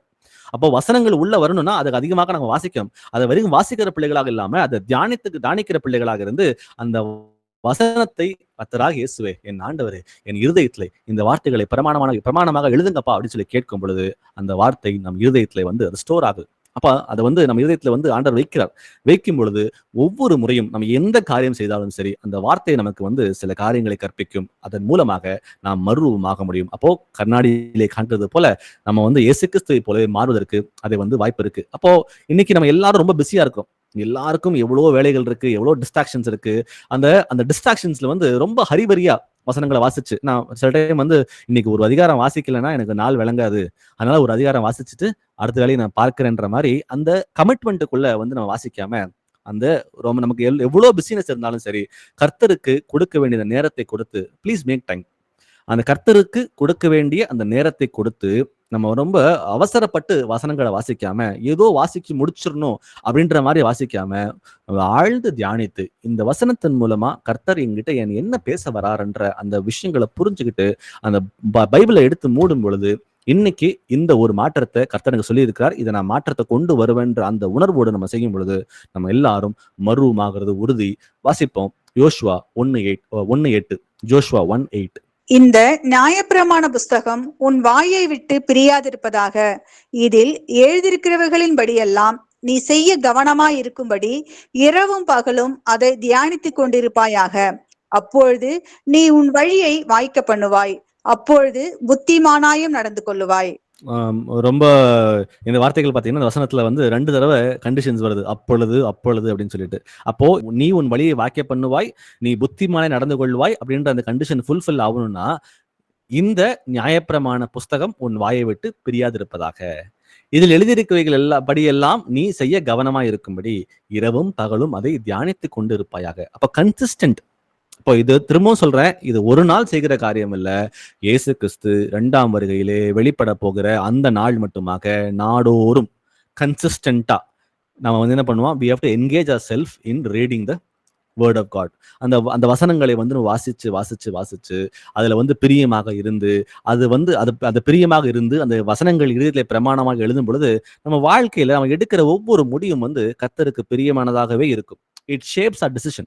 நம்ம எடுக்கிற ஒவ்வொரு முடிவும் வந்து அது வந்து கர்த்தருக்கு உகந்ததாக இருந்து நம்ம வாழ்க்கையின் பாதை வந்து அவர் என்ன திட்டம் வைத்திருந்தாரோ, நமக்கு வாழ்க்கையில் என்ன திட்டம் வைத்திருக்கிறாரோ அந்த திட்டத்தின்படி நம் வாழ்க்கை நடப்பதற்கு அது ரொம்ப ஏதுவாக இருக்கும். அப்போ அந்த திட்டமே எனக்கு தெரியல, வசனமே எனக்கு இல்லை என் இருதயத்துல அப்படின்னா நம்ம எதை கொண்டு முன்னோக்கி போகிறோம் என்பதை நம்மை நாமே நிதானித்தறிவோம். ஏன்னா இந்த தேவனுடைய வார்த்தை ஒரு கைடு மாதிரி. இப்போ சின்ன பிள்ளைங்களாம் வந்து கைடு வச்சிருக்காங்க பார்த்தீங்களா, டெக்ஸ்ட் புக்கு ஒரு கைடு வச்சிருப்பாங்க, அதில் ஆன்சர்ஸ் இருக்கும். அது போல நமக்கு கைடு என்ன அப்படின்னா தேவனுடைய வார்த்தை தான். அதுதான் தேவனுடைய வார்த்தைக்கு நம்ம புரிந்து கொண்டு அவருக்கு பிரியமானதை நடப்பிப்பதற்கு நம்ம வந்து அழைத்து செல்கிறதாக இருக்கிறது. அது வந்து ஏதோ ஒரு நாள் செய்கிற காரியம் இல்ல, நாடோறும் இரவும் பகலும் அதை தியானிக்கிற பிள்ளைகளாக நடக்கிற பட்சத்தில் அது நாம் செய்கிற அனைத்து காரியங்களையும் நம்ம வாக்கிய பண்ணும், நாம் புத்திமானாவும் நடந்து கொள்ள முடியும் என்று பார்க்கிறோம். எபிரேயர் 12ஆம் அதிகாரம் வசனம் 2 முதல் 3 வரை வாசிக்கலாம். Hebrews 12:2-3. அவர் தமக்கு முன் வைத்திருந்த சந்தோஷத்தின் பொருட்டு அவமானத்தை எண்ணாமல் சிலுவையை சகித்து தேவனுடைய சிங்காசனத்தின் வலது பாரிசத்தில் வீற்றிருக்கிறார். ஆகையால் நீங்கள் இளைப்புள்ளவர்களாய் உங்கள் ஆத்துமாக்களில் சோர்ந்து போகாதபடிக்கு தமக்கு விரோதமாய் பாவிகளால் செய்யப்பட்ட இவ்விதமான விபரீதங்களை சகித்த அவரையே நினைத்துக் கொள்ளுங்கள். ஆமேன். ஆமென். சோ ஒரு கிரேட்டஸ்ட் எக்ஸாம்பிள் நமக்கு வந்து இயேசு கிறிஸ்து வாழ்ந்து காட்டி நமக்கு போயிருக்கார். அவர் சொல்றார், அவர் தமக்கு முன் வைத்திருந்த சந்தோஷத்தின் பொருட்டு யார் நீங்களும் நானும் ரட்சிக்கப்பட வேண்டும் என்பதே அவர் கண்களுக்கு முன்பாக இருந்த அந்த மிகப்பெரிய அந்த சந்தோஷம். அதனால நம்ம யாரும் கெட்டு போயிடக்கூடாதுன்றதுக்காக அவர் என்ன பண்றாரு, இந்த இடத்துல அவமானத்தை எண்ணாமல் சிலுவையை சகித்து தேவனுடைய சிங்காசனத்தின் வலது பாரிசத்தில் விட்டிருக்கிறார். அப்போ அவர் எவ்வளவு அவமானங்கள், ஏளனங்கள், அவர் அடிபட்டிருக்கிறார், சிலுவை ஒரு மரணத்தை அவர் சகித்தார், இதெல்லாம் நமக்கு தெரியுது. எதுக்காகனா நீங்களும் நானும் வந்து அவரை பார்க்கணும், அவருடைய கூட என்றும் உறவாடி கொண்டு நித்திய ஜீவனுக்குள்ள பிரவேசிக்கணும்ன்ற அந்த ஒரு காரணத்துக்காக அவர் சொல்றாரு, ஆகையால் நீங்கள் இளைப்புள்ளவர்களாய். ஏன்னா நம்ம ஒரு ஆங்ஸைட்டி நமக்கு இருக்கும், ஒரு பிரச்சனைகள் வருகிறது, ஒரு பாவம் வந்து ஒரு நம்ம ஆட்கொள்கிறது, நம்ம வந்து பரிசுத்தமாக வாழும் நினைச்சா கூட நம்ம விட மாட்டேங்குது அப்படின்ற மாதிரி எவ்வளவு சூழ்நிலைகள் வந்தாலும் கூட சமாதானத்தோடு நம்ம என்ன பண்ணுவோம், இளைப்புள்ள பிள்ளைகளாய் உங்கள் ஆத்துமாக்களில் சோர்ந்து போகாதபடிக்கு தமக்கு விரோதமாய் பாவிகளால் செய்யப்பட்ட இவ்விதமான விரோதங்களை சகித்து அவரையே எண்ணிக்கொள்ளுங்கள். அப்போ நம்முடைய கண்கள் எல்லாமே இயேசு கிறிஸ்து எப்படி வாழ்ந்தார், கம்ப்ளீட்டா நம்ம கண்களை வந்து அவரை நோக்கி பார்த்து, fix your eyes to Jesus, அவரையே நோக்கி பார்த்து இந்த சிச்சுவேஷன்ஸ்ல இயேசு எப்படி வந்து செயல்பட்டு இருப்பார். வசனத்தை எடுத்து புரட்டி பாருங்க, நமக்கு நிறைய எடுத்துக்காட்டுகள் இருக்குது. அப்போ எடுத்து புரட்டி பாத்தீங்கன்னா இந்த சிச்சுவேஷன்ல கர்த்தர் வந்து செயல்பட்டார், அப்ப நானும் அப்படிதான் செயல்படணும்ன்ற அவரையே நோக்கி பார்க்கும் பொழுது ஓத்தரங்கள் வரும், ஏளனங்கள் வரும், பிரச்சனைகள் வரும். அது எது வந்தாலும் சரி, எப்படி இயேசு கிறிஸ்து அதை சகித்து அவர் வெற்றி சிறந்தாரோ அதே போல நாமும் கூட வெற்றி சிறப்பதற்கு அது ஏதுவாக இருக்கும். அப்போ இயேசு கிறிஸ்து சிலுவையில அவர் செய்த காரியங்கள் வந்து தன்னைத்தானே தாழ்த்தினார். அவர் தாழ்த்தினது மாத்திரமல்ல, அவர் எல்லாவற்றையும் அவர் சகித்தார். அப்ப நாமும் அவரை போல கண்ணாடியிலே காண்கிறது போல அவரை போல நாம் மாறணும் அப்படின்னா நமக்கும் அந்த ஹம்பிள்னஸ், அந்த தாழ்மையுள்ள அந்த இருதயம் அத்தோட சேர்த்து சகிப்புத்தன்மையிலும் நம்ம வளர்கிற பிள்ளைகளாக நம்ம மாற வேண்டும் என்று இந்த வார்த்தைகள் நமக்கு சொல்லுகிறது. மத்தேயு 5ஆம் அதிகாரம் வசனம் 8 வாசிக்கலாம். Matthew 5:8. இருதயத்தில் சுத்தமுள்ளவர்கள் பாக்கியவான்கள், அவர்கள் தேவனை தரிசிப்பார்கள். ஆமென். அப்போ என்னுடைய இருதயத்திலே பாவம் இருந்தால் என்னால கண்டிப்பா தேவனை தரிசிக்க முடியாது. அது வெளிப்புறமான ஒரு தோற்றம் மட்டும் இல்ல, உட்புறமாக. ஏன்னா கர்த்தர் உள்ளின் திரியங்களை ஆராய்கிற தேவன் என்பதை நாம் அறிந்தவர்களாக இருக்கிறோம். அப்போ இருதயம் வந்து சுத்தமுள்ள இருதயமாக இருக்க வேண்டும். சுத்தமுள்ள இருதயமாக இருந்தால் மாத்திரம்தான் நான் பாக்கியவான் மாத்திரமல்ல, அவரை தேவனை தரிசிக்கிற பிள்ளைகளாக மாறுகிறோம். அப்போ நம்ம இருதயத்தை, அந்த இன்னர் மோட்டிவ்ஸ் இருக்கு பாத்தீங்களா, நம்ம உள்ள இருதயத்துல நம்ம என்ன வைத்திருக்கிறோம், நம்ம எதை குறித்து சிந்திக்கிறோம், எதை செயல்படுத்துறோம், அது எல்லாம் அந்த மோட்டிவ்ஸை வந்து கர்த்தர் அறிந்தவராக இருக்கிறார். அப்போ நமக்கு எல்லாவற்றுக்கும் மேலாக வெளிப்புறமான ஒரு மாற்றம் வரணும். அது எப்படி வரணும்னா மற்றவங்க பாக்குறாங்கன்றத ஒரு மாய்மாலமாக வாழ்க்கை அல்ல, உட்புறமாக அந்த இன்னர் பியூரிட்டி, அந்த பரிசுத்தம் உள்ள அந்த இருதயம், அது கர்த்தருக்கு விரும்பத்தக்க அந்த இருதயம் வரும் பொழுது கண்டிப்பா நம்ம கண்ணாடியில நம்ம பாக்குறோம் பாத்தீங்களா, பார்க்கும் பொழுது இயேசு கிறிஸ்துவை பார்க்குவது போலவே நம்மையும் நம்ம கண்ணாடியில பார்க்கும் பொழுது நம்ம மறுரூபம் அடைவதற்கு அது வாய்ப்பு இருக்கு. அடுத்ததா 3ஆவதா பார்க்க போற தலைப்பு, இயேசுவை போலவே மறுரூபமாக வேண்டும். இது ஒரு ப்ராசஸ். இப்போ ரினுவல் அப்படின்றது ஒரு ப்ராசஸ். ஏதோ ஒரு நாள் நடக்கக்கூடிய காரியம் இல்ல. மறுரூபமாக வேண்டும் என்பது வந்து நான் இது ஒரு ஒரு ஒரு ப்ராசஸ். ஒரு ரொம்ப இது வந்து தினந்தோறும் செய்கிற ஒரு காரியமாக இருக்கு. அதை குறித்து நம்ம வந்து தியானிக்கலாம். இப்போ ரோமர்ல 12ஆம் அதிகாரம் வசனம் 2, ரோமன்ஸ் 12:2. நீங்கள் இந்த பிரபஞ்சத்திற்கு ஒத்த வேஷம் தெரியாமல் தேவனுடைய நன்மையும் பிரியமும் பரிபூர்ணமுமான சித்தம் என்னதென்று பகுத்தறியத்தக்கதாக உங்கள் மனம் புதிதாகிறதினாலே மறுரூபமாகுங்கள். உங்களுடைய சுய வில் பவரால, உங்களுடைய சுய பலத்தினால இதை வந்து நீங்க மறுரூபமாக முடியும்னு சொல்லி இந்த வசனம் சொல்லவே இல்லை. வசனம் சொல்லுகிறது, நீங்கள் இந்த பிரபஞ்சத்துக்கு ஒத்த வேஷம் தெரியாமலும் தேவனுடைய நன்மையும் பிரியமும் பரிபூர்ணமான சித்தம் என்னதென்று பகுத்தறியத்தக்கதாக உங்கள் மனம் புதிதாகிறதுனாலே நீங்கள் மறுரூபமாகுங்கள். அப்போ அந்த டிரான்ஸ்ஃபர்மேஷன், அந்த டிரான்ஸ்ஃபார்ம் மறுரூபமாக்கப்பட்ட அந்த வாழ்க்கையை வாழணும்னா முதல்ல என்னுடைய மனம் புதிதாக வேண்டும்.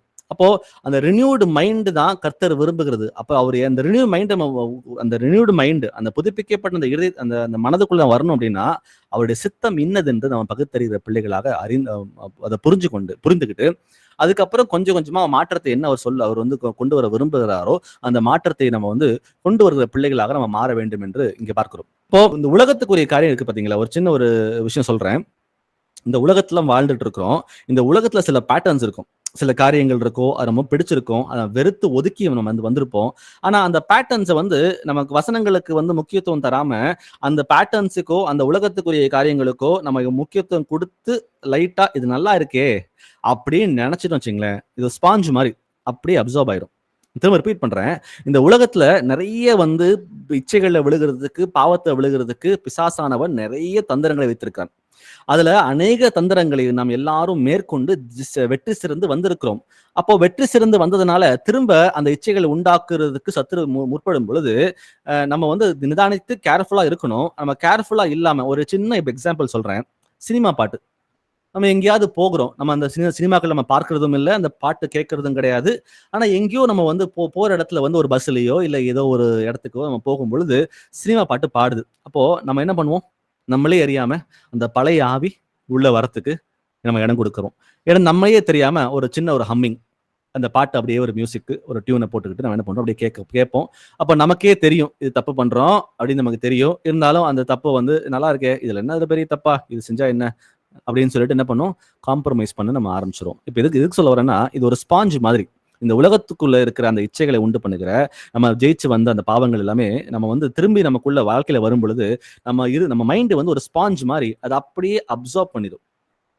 அப்போ இதை நம்ம செக் பண்ணாம, இது இருக்குதா, இது இல்லையா, இது சரியா, இது தப்பான்னு சொல்லி நிதானிக்காம நம்ம இருந்தோம்னா அந்த பாவம் நம்மை மேற்கொண்டு விடும். ஸோ ரொம்ப கேர்ஃபுல்லா அந்த இயேசுவை போலவே மர்ரூமாக வேண்டும் என்ற அந்த எண்ணங்களோடு இருக்கிற நம்ம எல்லாரும் இந்த உலகத்துல இருக்கிற இந்த உலகத்திற்கு, இந்த பிரபஞ்சத்திற்கு ஒத்த வேஷம் தெரியாத பிள்ளைகளாக வாழ்ந்து எல்லா காரியங்களையும் செக் பண்ணி இது சரியா தவறா என்று நம்ம உணர்ந்து நம்ம வாழ்க்கை நடப்பிக்கும் பொழுது நம்மால அந்த ப்ராசஸ்க்குள்ள வர முடியும்.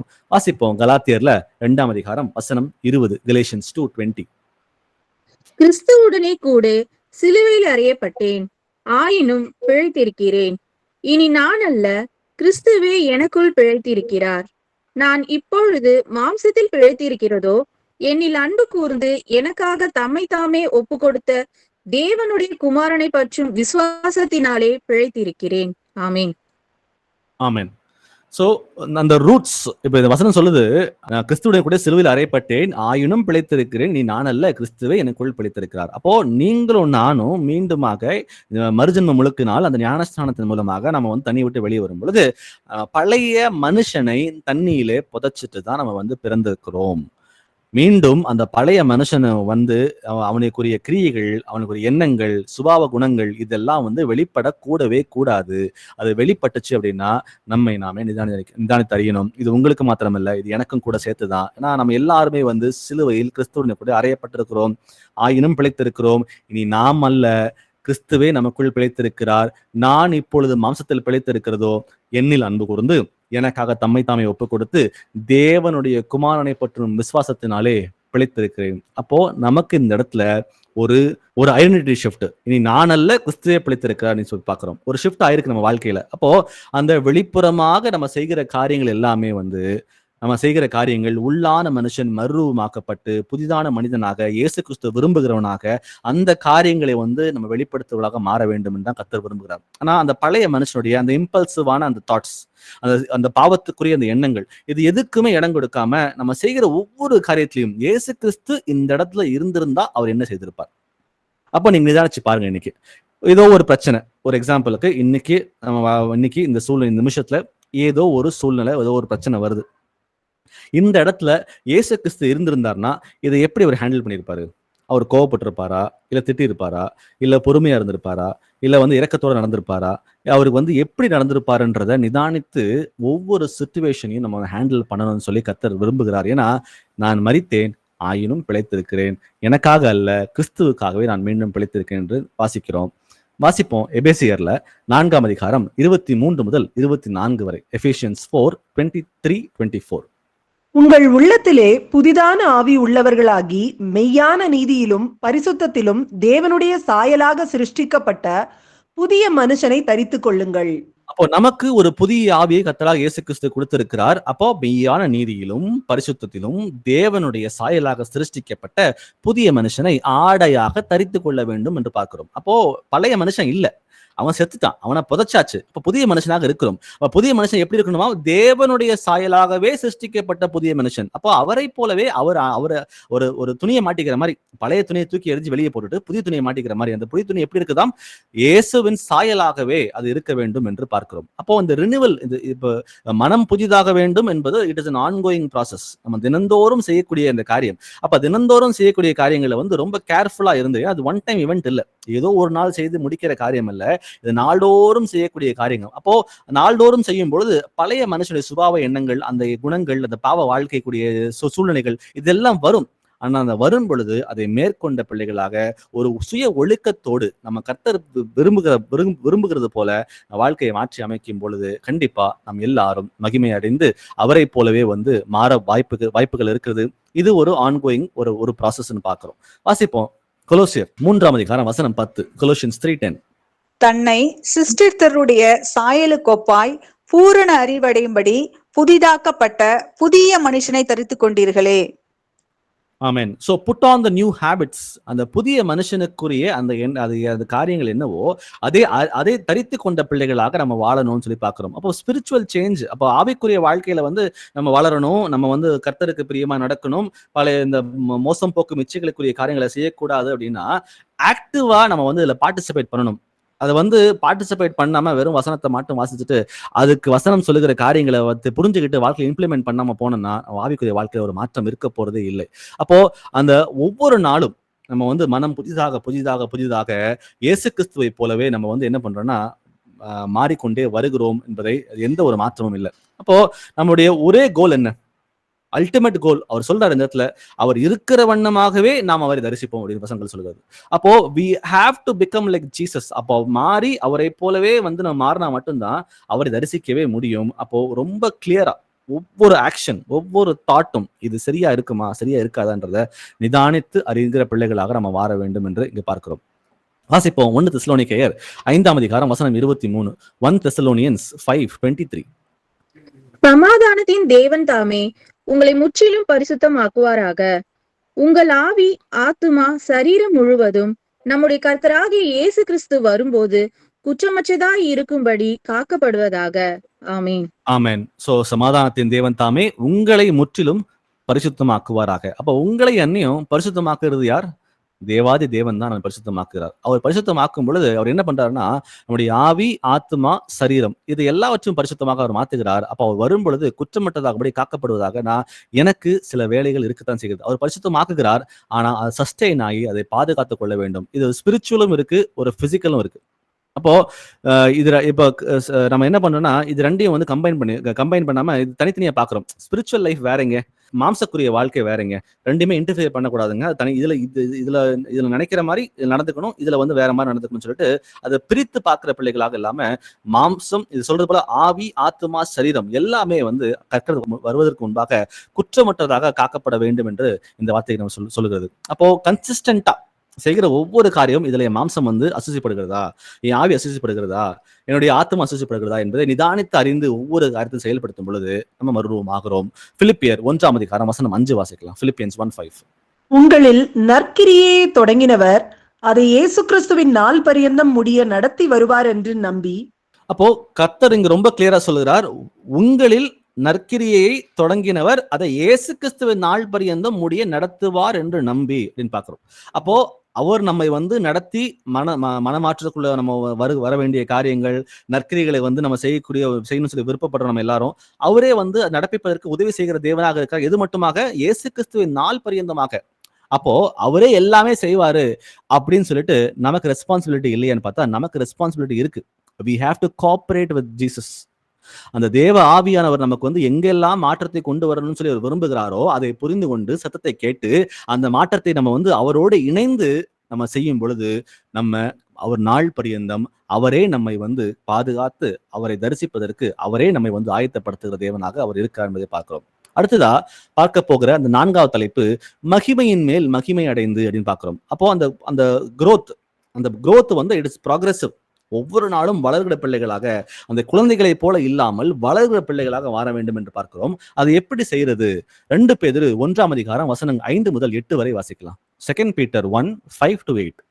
இப்படி இருக்க நீங்கள் அதிக ஜாக்கிரதை உள்ளவர்களாய் உங்கள் விசுவாசத்தோட தைரியத்தையும், தைரியத்தோட ஞானத்தையும், ஞானத்தோட இச்சை அடக்கத்தையும், இச்சை அடக்கத்தோட பொறுமையையும், பொறுமையோட தேவ பக்தியையும், தேவ பக்தியோட சகோதர சிநேகத்தையும், சகோதர சிநேகத்தோட அன்பையும் கூட்டி வழங்குங்கள். இவைகள் உங்களுக்கு உண்டாயிருந்து பெருகினால் உங்களை நம்முடைய கர்த்தராகிய இயேசு கிறிஸ்துவை அறிகிற அறிவினாலே வீணரும் கனியற்றவர்களுமாய் இருக்க வட்டாது.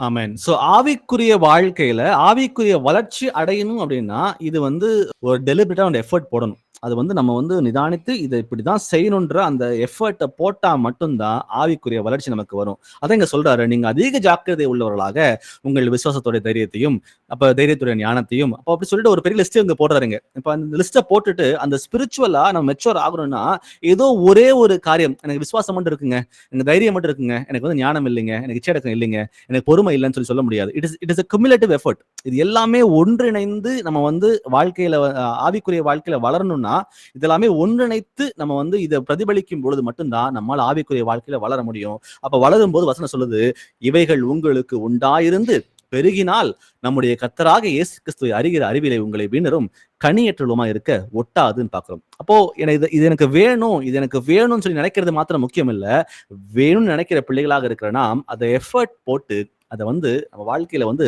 பிரதிபலிக்கிற பிள்ளைகளாக, மாற்றத்தை கொண்டு வருகிற பிள்ளைகளாக நம்ம வந்து மாறணும். அப்போ ஒரு ஆக்டிவா இப்ப இங்க சொல்லப்பட்ட காரியங்களை வந்து ஆக்டிவா ஒவ்வொரு நாளும் தேடி, இன்னைக்கு விசுவாசத்தோட இருந்தனா, எனக்கு தைரியம் இருந்துச்சா, எனக்கு இச்சையடக்கத்தோட நடந்துட்டேனா, எனக்கு ஞானமும் நான் செயல்பட்டனா, எனக்கு பொறுமை இருந்துச்சா, எனக்கு தேவபக்தி இருந்துச்சா, நான் வந்து சகோதரர்கிட்ட அன்பா நடந்துட்டேனான்னு சொல்லிட்டு ஒவ்வொரு காரியத்தையும் வந்து தேடி தேடி ஆராய்ஞ்சு அதை பின்தொடரும் பொழுது கண்டிப்பா பின்மாற்றம் அடைவதற்கு நமக்கு வாய்ப்புகளே இல்லை. அதான் சொல்லார் இந்த இடத்துல, மகிமையின் மேல் மகிமை அடைய வேண்டும் என்று அவர் விரும்புகிறார். வாசிப்போம் பிலிப்பியர் 3:14. பிலிப்பியன்ஸ் 3:14. கிறிஸ்து இயேசுவுக்குள் தேவன் அழைத்த பரம அழைப்பின் பந்தய பொருளுக்காக இலக்கை நோக்கி தொடருகிறேன். ஆமேன். நம்ம எங்க போறோம்னு தெரியாம நம்ம போய் கொண்டு இல்ல, நம்ம எங்க போறோம் நம்ம எல்லாருக்கும் அறிந்த பிள்ளைகளாக இருக்கிறோம். அதான் இங்க சொல்றாரு, இயேசு கிறிஸ்துவுக்குள் தேவன் அழைத்த பரம அழைப்பின் பந்தய பொருளுக்காக இலக்கை நோக்கி தொடருகிறேன். அப்போ அந்த ஸ்பிரிச்சுவல் growth, அந்த மகிமையின் மேல் மகிமை அடையக்கூடிய அந்த காரியம், அந்த ஆவிக்குரிய வளர்ச்சி, அது ஏதோ நமக்கு வந்து எங்க போறோம்னு தெரியாம செய்யல, நம்ம ரொம்ப கிளியரா கர்த்தர் நமக்கு கற்பித்து கொடுத்திருக்கிறார். அப்போ அவர் சொல்லி கொடுத்த அந்த காரியங்களை வந்து புரிந்து கொண்ட பிள்ளைகளாக அந்த ஒரே இலக்கோடு எங்க போறோன்ற அந்த ஒரே எண்ணத்தோட போக்கஸ்டா நம்ம டிராவல் பண்ண ஆரம்பிச்சோம்னா நாமும் கூட மறுரூபமாக முடியும். வாசிப்போம் எபிரேயர்ல 6:1 வரை. Hebrews 6:1-2.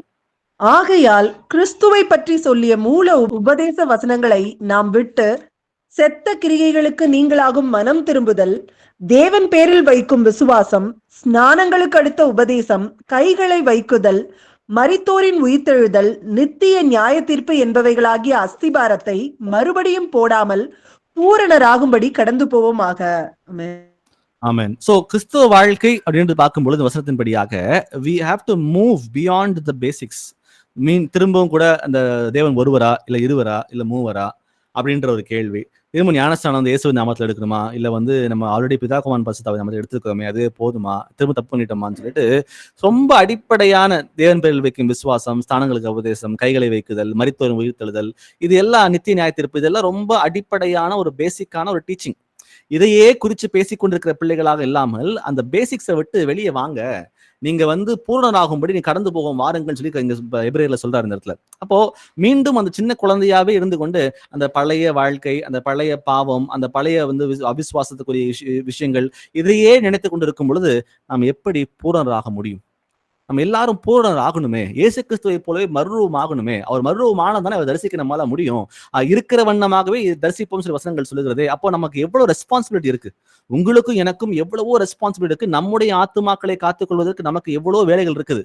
அப்போ அதை உணர்ந்த பிள்ளைகளாக எங்க மாற்றத்தை கொண்டு வரணும், எது கர்த்தர் விரும்புகிறார்ன்ற அந்த துடிப்போடு எது செய்தாலும் எங்க அப்பாவுக்கு பிரியமானதை மாத்திரம் தான் செய்வேன்ற அந்த எண்ணங்களோடு ஓடுகிற பிள்ளைகளாக மாறும் பொழுது கண்டிப்பா நமக்கு வந்து நம்ம டிரான்ஸ்ஃபர்மேஷன் வந்து ரொம்ப அமேசிங்கா இருக்கும். அப்போ அந்த ப்ராக்ரஸ் ஒவ்வொரு நாளும் வளர்ந்து வரும் பொழுது நிறைய பிடித்த காரியங்கள் இருக்கும். எனக்கும் உங்களுக்கும் வந்து மாம்சத்துல வந்து நிறைய பிடித்த காரியங்கள் இருக்கும். அப்போ ஆவியில வளரணும் அப்படின்னா நம்ம பிடித்த காரியங்கள் நம்ம ஒதுக்கி அதை வேண்டாம் அப்படின்னு ஒதுக்கினா மட்டும்தான் நம்மளால ஆவியில வளரவே முடியும். அப்போ நிதானிச்சு பாருங்க, எதையெல்லாம் நான் இன்னும் பற்றி கொண்டிருக்கிறேன், என் மாம்சத்துக்குரிய எண்ணங்கள்ல எனக்கு பிரியமான காரியங்கள்ல எதையெல்லாம் நான் இன்னும் பற்றி கொண்டிருக்கிறேன், கர்த்தருக்கு வேணான்னு சொல்லியும் கூட அதை புரிந்து கொள்ளாமல் நான் இன்னும் கூட மாம்சத்துக்குரிய கிரிகளை எதுக்கு முக்கியத்துவம் தந்து கொண்டிருக்கிறேன்றதை நம்மை நாமே அனுப்பும். வாசிப்போம். யாக்கோபு 1:4, ஜேம்ஸ் 1:4. நீங்கள் ஒன்றிலும் குறைவுள்ளவர்களாயிராமல் பூரணராயும் நிறைவுள்ளவர்களாயும் இருக்கும்படி பொறுமையானது பூரண கிரியை செய்ய கடவது. ஆமென். அப்போ நமக்கு ஒன்றிலும் குறைவில்லாதவர்களாய் பூரணராயும் நிறைவுள்ளவர்களாயும் இருக்கும்படி பொறுமையானது பூரணக்கிரியை செய்ய கிடவது. அப்போ அந்த பொறுமைக்கு முன்பாக ஏன் பொறுமையா இருக்கணும்? நமக்கு வந்து உபத்திரவங்கள் வரும், பிரச்சனைகள் வரும், பிசாசு நம்ம ஏமாத்துறதுக்கு வஞ்சிக்கிறதுக்கு அநேக காரியங்களை செய்வான். அவன் செய்தாலும் கூட அவனுக்கு இடம் கொடுக்காம பொறுமையோடு இருந்து நம்ம வந்து ஆவியிலே வளர்கிற பிள்ளைகளாக மாற வேண்டும். ஏன்னா நான் தப்பிச்சுட்டேன், எப்படியும் தப்பிச்சு பரலோகத்துக்கு போயிடுவேன்ற அந்த எண்ணங்கள், அந்த மியர் சர்வைவல் நமக்கு தேவையில்லை. அவர் சொல்றாரு அந்த கம்ப்ளீட்டா நம்ம மறுரூபம் ஆகணும் அப்படின்னு ஆண்டு சொல்றீங்க. பூரணராயும் நிறைவுள்ளவர்களாயும் இருக்கும்படி அப்படின்னு சொல்லி பாக்குறேன். இந்த இடத்துல ஏதோ எஸ்கேப் ஆகி நான் பரலோகத்துக்கு வந்துட்டேன்ற மாதிரி அந்த ஒரு எண்ணங்களுக்குள்ள இல்லாம கர்த்தர் விரும்புகிறது போலவே நான் பூரண மனுஷனாக மாறுவேன், நிறைவுள்ள பிள்ளையாக இருந்து அதை நிறைவேறுவதற்கு பொறுமையாக நான் வந்து இதை வந்து நான் கையாளுவேன்ற அந்த எண்ணங்களோடு. ஏன்னா இந்த டிஃபிகல்ட்டான ஒரு சிச்சுவேஷன் இருக்கு பாத்தீங்கன்னா லைஃப்ல, எல்லாருக்கும் அது உண்டு. ஏதோ ஒரு கடினமான ஒரு சூழ்நிலை, அந்த கடினமான சூழ்நிலை வீக்கஸ்ட் மூமெண்ட். இயேசு கிறிஸ்து வந்து பசியில இருக்கும் பொழுதுதான், அவருடைய பலவீனத்தின் அந்த உச்சத்துல இருக்கும் பொழுதுதான் சத்துரு என்ன பண்றான், அவன் வந்து ஒரு இச்சைக்குரிய அந்த சாப்பாட்டுக்குரிய அந்த காரியங்களை பேசி அவரை பலவீனத்துல வந்து அவரை வஞ்சிக்க பார்க்கிறான். அப்ப அது போல நமக்கும் கூட ஒரு பலவீனமுள்ள ஒரு காலகட்டத்துல தான் சத்துரு வந்து அடிப்பான் நம்மள. அப்போ அந்த நேரத்துல நம்முடைய டிஃபிகல்ட் டைம்ஸ்ல தான் நம்ம மெச்சூர்ட் கிறிஸ்டியனாக, ஒரு வளர்ந்த ஒரு கிறிஸ்தவனாக, ஒரு வளர்ந்த இயேசுவோட பிள்ளையாக அவனை எதிர்த்து நின்று ஜெயிக்கும் பொழுது நம்ம என்ன பண்றோம், நம்ம அப்படியே செதுக்கி நம்ம வந்து கர்த்தர் விரும்புறது போலவே நம்ம மறுவும் அடைந்து மாற்றி கொண்டு வருகிறோம். அப்போ ரொம்ப கேர்ஃபுல்லா எந்த ஒரு குறைகள் வந்தாலும் சரி, பிரச்சனைகள் வந்தாலும், உபத்திரம் வந்தாலும் சரி, அந்த நேரத்துல கர்த்தர் இதை அனுமதித்திருக்கிறார், இதன் மூலமா நான் மாற்றத்தை கொண்டு வருவதற்கு அவர் விரும்புகிறார், நான் மாற்றத்தை கொண்டு வருவேன், நான் விழுந்து போக மாட்டேன், அந்த எண்ணங்களோட தைரியமாக நம்ம போராடும் பொழுது மகிமையின் மேல் மகிமை அடைகிற பிள்ளைகளாக நம்ம மாற முடியும். கலாத்தியர் 5:22 முதல் 23 வரை. கலேஷியன்ஸ் 5:22-23. ஆவியின் கனியோ அன்பு, சந்தோஷம், சமாதானம், நீடிய பொறுமை, தயவு, நற்குணம், விசுவாசம், சாந்தம், இச்சை அடக்கம், இப்படிப்பட்டவைகளுக்கு விரோதமான பிரமாணம் ஒன்றுமில்லை. ஆமீன். அப்ப என்னுடைய ஆவிக்குரிய வளர்ச்சி இது எப்படிப்பட்டது அப்படின்னா, கர்த்தரை அறிகிற அறிவு மாத்திரம் இல்ல, கர்த்தரை அறிகிற அறிவில் மாத்திரம் நான் ஆவிக்குரிய வளர்ச்சி அடைய போறதே இல்லை. இந்த ஆவிக்குரிய வளர்ச்சியில வந்து கர்த்தரை அறிகிற அறிவிலே வளர்ந்து அதை வந்து வாழ்க்கையில வந்து பிராக்டிஸ் பண்றவனாக, அதை வந்து இம்ப்ளிமெண்ட் பண்ணி அதன்படி மாறுகிறவனாக தான் இருக்குன்னு சொல்லி பாக்குறோம். அப்போ அந்த கனி அப்படின்றது எனக்குரியது மாத்திரம் அல்ல.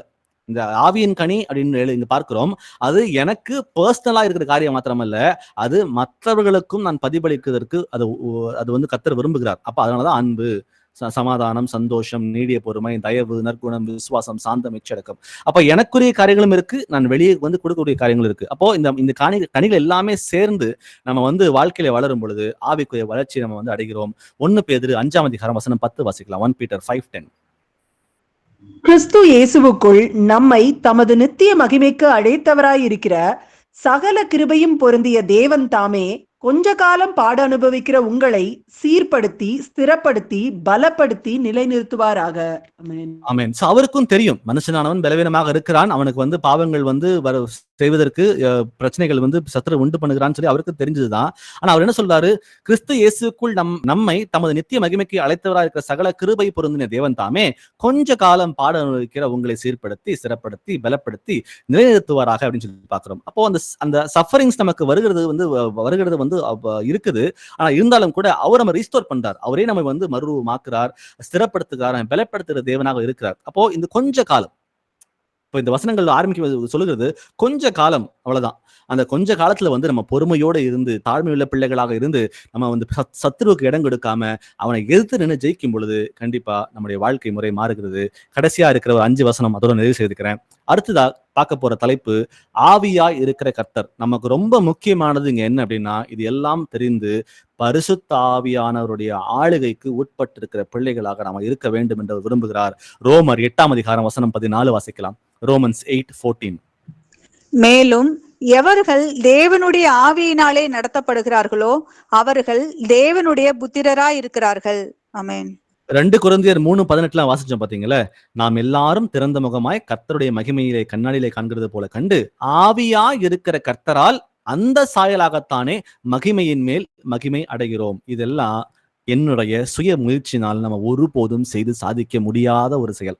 இது நம்ம ஜெயிக்கணும் அப்படின்னா அந்த பரிசுத்த ஆவியானுடைய ஆளுகைக்கு உட்பட்டு இருந்தா மட்டும்தான் நம்மால ஜெயிச்சு வர முடியும். இந்த வசனம் சொல்லுகிறது, மேலும் எவர்கள் தேவனுடைய ஆவியினால் நடத்தப்படுகிறார்களோ அவர்கள் தேவனுடைய புத்திரர் எனப்படுவார்கள். அப்போ தேவனுடைய ஆவி எனக்குள்ள இருக்குன்னு நம்ம சொல்லிட்டு அந்த சத்தத்துக்கு கீழ்ப்படியும் போது மாத்திரம்தான் அவருடைய புத்திரர். ஆனா சத்தத்துக்கு கீழ்ப்படியாம நம்ம இருந்தோம்னா நம்ம என்ன விதமாக இருக்கும் நம்ம பார்ப்போம். அப்போ நம்ம எல்லாரும் தேவனுடைய பிள்ளைகள். நம்ம எல்லாரும் அவர் ராஜாக்களாக மாத்திருக்கிறார், அவருடைய பிள்ளைகளாகும் அதிகாரத்தை நம்ம கொடுத்திருக்கிறார். அப்போ இது ஒரு டாக்டரினா மாத்திரம் இல்லாம அதை புரிந்து கொண்டு நமக்கு எவ்வளவு கட்டளைகள் தெரியும். தேவன் ஒருவர், ஞான ஸ்நானம், ஆவியின் கனி, அப்போ 2ஆம் வருகைக்குரிய காரியங்கள், 1000 வருட சாட்சிக்குரிய காரியங்கள், அப்போ ரகசிய வருகை, இந்த மாதிரி நிறைய சத்தியங்கள் நமக்கு கர்த்தர் வெளிப்படுத்தி காட்டிருக்கிறார். இதெல்லாம் தெரிஞ்ச பிள்ளைகளாக இருக்கிறனா அதை தெரிஞ்ச பிள்ளையா மாத்திரம் இல்லாம அவர் என்னென்ன மாற்றத்தை கொண்டு வர விரும்புகிறாரோ அதை தேடி கண்டுபிடிச்சு அதை இம்ப்ளிமெண்ட் பண்ணணும்னு விரும்புகிறார். வாசிப்போம் கலாத்தியர் 5:16, Galatians 5:16. பின்னும் நான் சொல்லுகிறது என்னவென்றால், ஆவிக்கு ஏற்றபடி நடந்து கொள்ளுங்கள், அப்பொழுது மாம்ச இச்சையை நிறைவேற்றாதிருப்பீர்கள். ஆமீன். அப்ப ஆவிக்கேற்றபடி நடந்து கொள்ளணும்னா நீங்க டிபெண்டா இரு என்கிட்ட. நாங்க சொல்றாரு இதே இடத்துல, அப்பொழுது மாம்ச இச்சை நிறைவேற்றாது இருப்பீர்கள். அப்போ இந்த மாம்சமானது எப்பயுமே மேலோங்கி இருக்கிறது. அது நம்ம செய்ய வேண்டும் என்று நம்ம விரும்புகிற காரியங்களை செய்ய விடாம அதுக்கு விரோதமான காரியங்களை செய்ய நமக்கு தூண்டுகிறதுன்னு பாக்குறோம். அப்போ இந்த இடத்துல நம்ம மாம்சத்துக்கு இடம் கொடுக்காம ஆவிக்கு இடம் கொடுத்து தேவனை சார்ந்திருந்து பரிசுத்த ஆவியானவர் நீங்க எனக்கு உதவி செய்யுங்க ஆண்டவரேன்னு சொல்லிட்டு அவரை சார்ந்து இருக்கும் பொழுது அவர் நமக்கு உதவி செய்கிறான்னு பாக்குறோம். அப்ப நமக்கு இதான் ஒரு கிரேவிங். இச்சைக்குரிய காரியங்கள் எதுவா இருந்தாலும் சரி, அதை விடுகிறதுக்கு நமக்கு பிசாசு வலைகளை விரிக்கும் பொழுது ஆவியில நிறைந்த பிள்ளைகளாக, ஆண்டவரே நான் என்ன செய்யட்டும் சொல்லுங்க, இது எனக்கு செய்யறதுக்கு பிடிக்கல, இதை மேற்கொள்றதுக்கு எனக்கு ஹெல்ப் பண்ணுங்க சொல்லி நம்ம ஹெல்ப் கேட்டோம்னா அவர் நமக்கு உதவி செய்கிறவராகவே இருக்கிறார். அப்போஸ்தலர் 1:8 வாசிப்போம். Acts 1:8. பரிசுத்த ஆவி உங்களிடத்தில் வரும்போது நீங்கள் பலனடைந்து எருசலேமிலும் யூதேயா முழுவதிலும் சமாரியாவிலும் பூமியின் கடைசி பரியந்தமும் எனக்கு சாட்சிகளாய் இருப்பீர்கள் என்றார். ஆமென். சோ பரிசுத்த ஆவி வரும் பொழுது நம்ம தைரியம் கொண்ட பிள்ளைகளாக மாறுகிறோம். தைரியம் கொண்ட பிள்ளைகளாக மாத்திரமல்ல, நமக்கு எல்லாருக்கும் ஒரு கட்டளை கொடுக்கப்பட்டிருக்கிறது.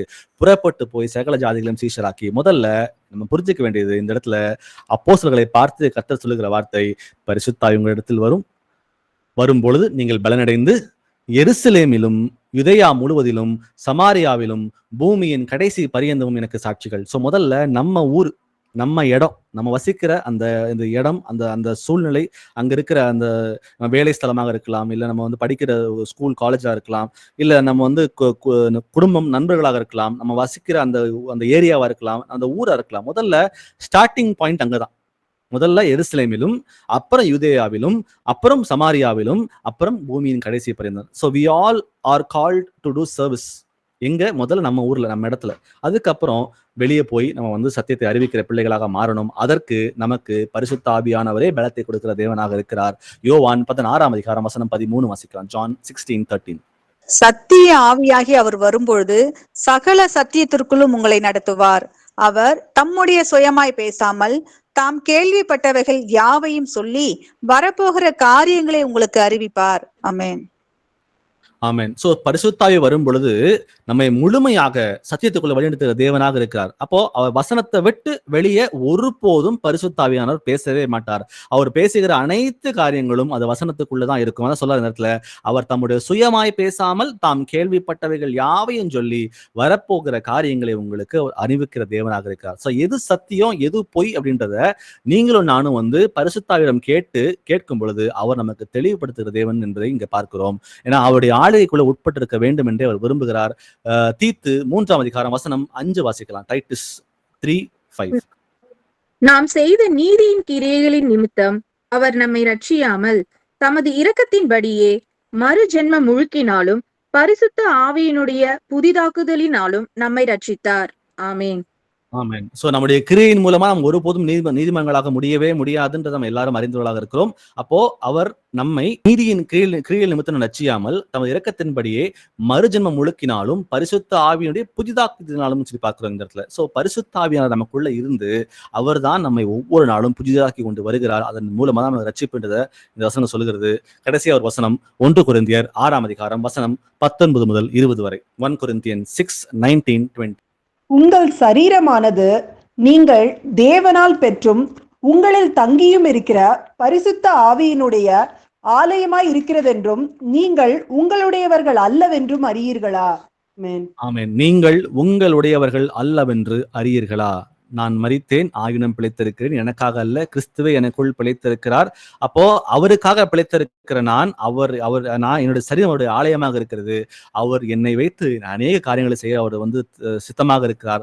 அந்த காரியங்களை புரிந்து கொண்டு அதன்படியாக அவருடைய ஆளுகைக்கு உட்பட்டு நடக்கும் பொழுது இந்த முதல்ல வாசிச்ச வசனம் திரும்ப வாசிக்கிறேன். 2 கொரிந்தியர் 3:18 நாம் எல்லாரும் திறந்த முகமாய் கர்த்தருடைய மகிமையை கண்ணாடியிலே காண்கிறது போல கண்டு ஆவியாய கர்த்தரால் அந்த சாயலாகத்தானே மகிமையின் மேல் மகிமையடைந்து மறுரூபமாகிறோம். சோ திறந்த முகமாக எந்த ஒரு பயமும் இல்லாம நம் பாவங்கள் எதுவா இருந்தாலும் சரி அது எல்லாவற்றையும் வந்து அறிக்கையிட்டு கர்த்தராக இயேசு கிறிஸ்துவை போலவே இந்த பூமியில கண்ணாடியில பார்க்கும் பொழுது இயேசு கிறிஸ்து இந்த இடத்துல இருந்து என்ன பண்ணிருப்பாருன்ற அந்த உணர்வோட நம்ம மாற்றத்தை கொண்டு வரணும்னு சொல்லி பார்த்தோம் இன்னைக்கு. அதே போல இது மகிமையின் மேல் மகிமை அடைந்து எனக்குள்ள எனக்கு எவ்வளவு பாவங்கள் இருக்கலாம், ஆனாலும் கூட ஒவ்வொன்றாக தேடி ஆராய்ந்து கண்டுபிடித்து அதை ஒவ்வொன்றாக மேற்கொண்டு மகிமை மேல் மகிமை அடைய வேண்டும் என்று கர்த்தர் விரும்புகிறார். அதோடு மட்டும் இல்ல, கடைசியா நம்ம பார்த்தது வந்து ஆவியா இருக்கிற அந்த கர்த்தராலே, அப்ப பரிசுத்த ஆவியானுடைய ஆளுகைக்கு உட்பட்டிருந்து அவர் என்ன நம்ம வாழ்க்கையில வந்து அவர் செய்ய விரும்புகிறாரோ அந்த காரியங்களை அவரிடமே கேட்டு பெற்றுக்கொண்டு வாழ்க்கையில வந்து நம்ம வந்து இம்ப்ளிமெண்ட் பண்ணும்போது கண்டிப்பா நம் மறுரூபம் அடைந்து இயேசு கிறிஸ்து வரும் பொழுது அவரை வந்து பிரதிபலிக்கிற பிள்ளைகளாக அவர் இருக்கிறது போல நாம் அவரை போலவே வந்து மறுரூபமாகி அவர் தரிசிப்பதற்கு ஏதுவாக இருக்கும். அந்த எண்ணங்களோட நம்மள யாராவது ஒருத்தர் ஒரு ஜெபத்தோட இந்த பைபிள் நிறைவு செய்யலாம். யாராவது ஒருத்தர் பிரேயர் பண்றீங்களா?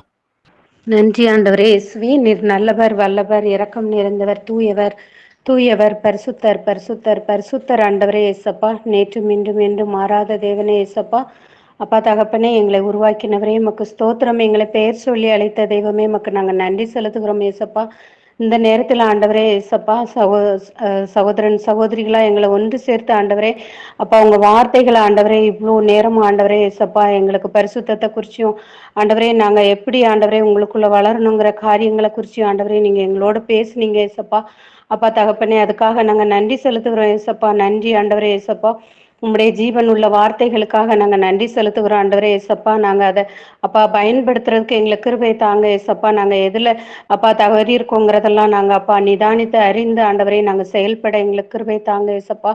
ஒவ்வொருவருக்கும் ஆண்டவரே இயேசப்பா தேவனை அறிகிற அறிவுல எல்லாரும் வளரணும்னு நாங்க கர்த்தராகிய இயேசுவின் நாமத்துல ஆசீர்வதிக்கிறோம் தகப்பனே இயேசப்பா.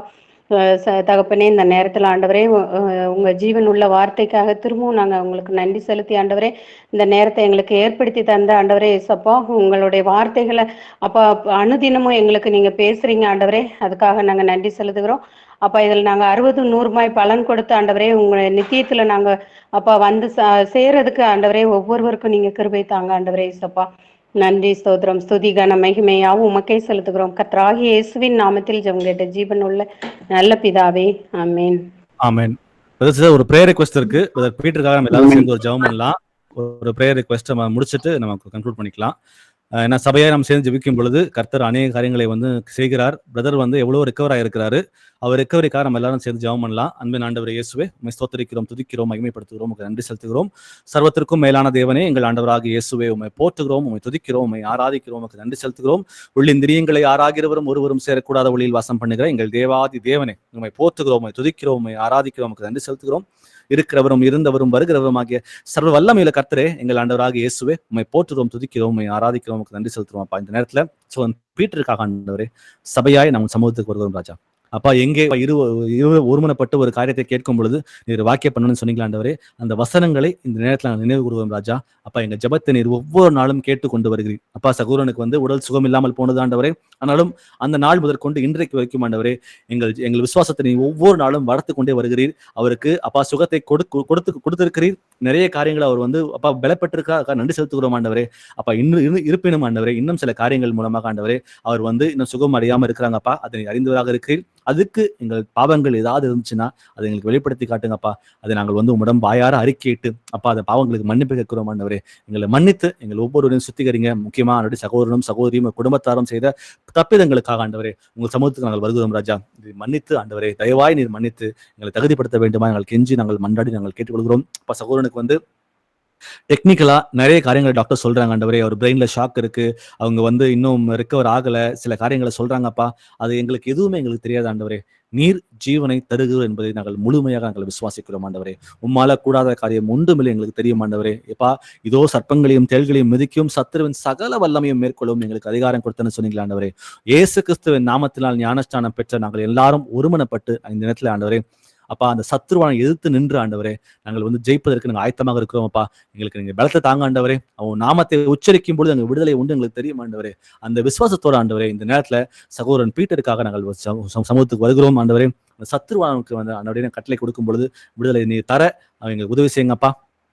இயேசுவின் நாமத்தை சொல்றேன். சகோதரன் பீட்டருக்கு வந்து பிரெயின் ஷாக்கை உண்டு பண்ணுகிற அசுத்தாவிய சாத்தானே அவரை விட்டு வெளியே போன சொல்லி இயேசுவின் நாமத்தை கட்டளையிடம் திரும்ப வராது.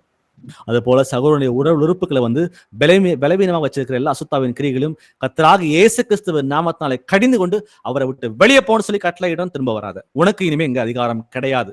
அந்த சகோதரன் உறுப்புகள் எல்லாமே வந்து இந்த நிமிஷத்துல இருந்து நார்மலா ஃபங்க்ஷன் ஆனு சொல்லி இயேசுவின் நாமத்துல கட்டளையிடுறேன். அவர் வந்து நார்மலா பிரீத் பண்ணுன்னு சொல்லி இயேசுவின் நாமத்துல அவர் இதயத்துக்கு அவருடைய லங்ஸுக்கு நான் கட்டளையிடுறேன்.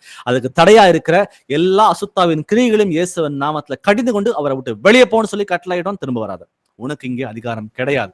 அப்பா அவங்கள வந்து வார்டுக்கு ஷிஃப்ட் பண்ற மாதிரி சொல்றாங்க ஆண்டவரே. அப்பா அது வந்து நீர் விரும்புகிற காரியமாக இருக்கிறது. அப்பா நான் இன்னைக்கு ஆண்டவரே, இன்னைக்கு நாளைக்கே ஆண்டவரே அவர் வந்து சகோதரிகள் வந்து போய் பேசும்பொழுது சகோதரர் பேசும்பொழுது ஆண்டவரே அவர் சுகம் ஆயிட்டாரு, அவர் வார்டுக்கு ஷிஃப்ட் பண்ணலான்ற அந்த நல்ல நியூஸை நாங்கள் கேட்கறதுக்கு எங்களுக்கு உதவி செய்யுங்க ஆண்டவரே. அதுக்கு தடையா இருக்கிற எல்லா அசுத்தாவின் கிரியைகளும் இயேசுவின் நாமத்துல கடிந்து கொண்டு அவரை விட்டும் அந்த எல்லையை விட்டும் வெளியே போன சொல்லி இயேசுவின் நாமத்துல கட்டளையிடும் திரும்ப வராது. இயேசுவின் நாமத்துல சகோதரி ஆசீர்வதிக்கிறோம். நீர் எங்களோடு இருந்து எங்களை பலப்படுத்துங்கப்பா. அப்பா 1 பேதுரு 2:24 படியாக இயேசுவின் தழும்புகளால சகோதரர் சுகம் மாறான்றதை நாங்கள் விசுவாசத்தை நாங்கள் அறிக்கையிடுகிறோம் ஆண்டவரே. சுகத்தை கொடுத்ததுக்காக கோடி நன்றி. துதிக்க மகிமையை மாற்றும் அன்றராக இயேசுவுக்கு உரியது ஜெபங்களை எங்கள் மீட்பரும் எங்கள் இரட்சகருமாகிய இயேசுவின் நாமத்தில் ஏறெடுக்கிறேன் ஜீவனுள்ள பிதாவே, ஆமென். ஆமென். பிரதர் பிரைஸ் கால்.